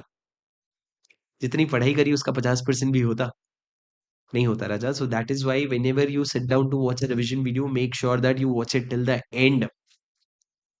Make sure that you watch it till the end. फटाफट चैट में बताओ रिवीजन कैसा लगा। ओ भैया ऑनलाइन वाले ना, बच्चों बताओ कैसा लगा।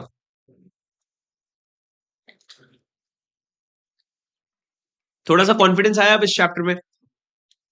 ठीक है सर। अगर कॉन्फिडेंस आया तो लगे हाथ जा करके मेरा जो क्वेश्चन बैंक है उस क्वेश्चन बैंक में आप देख सकते हो जितने भी हमने स्टार मार्क कर रखे हैं ये क्वेश्चंस जहां पे आपको ये मार्किंग मिलेगी। अगर आपने अभी तक भी क्वेश्चंस नहीं किए हैं तो ये सारे क्वेश्चंस जो मिलेंगे उसको ये मस्ट सॉल्व क्वेश्चंस है सर। ये कैटेगरी ये क्वेश्चंस मार्क्ड हैं आपके क्वेश्चन बैंक में।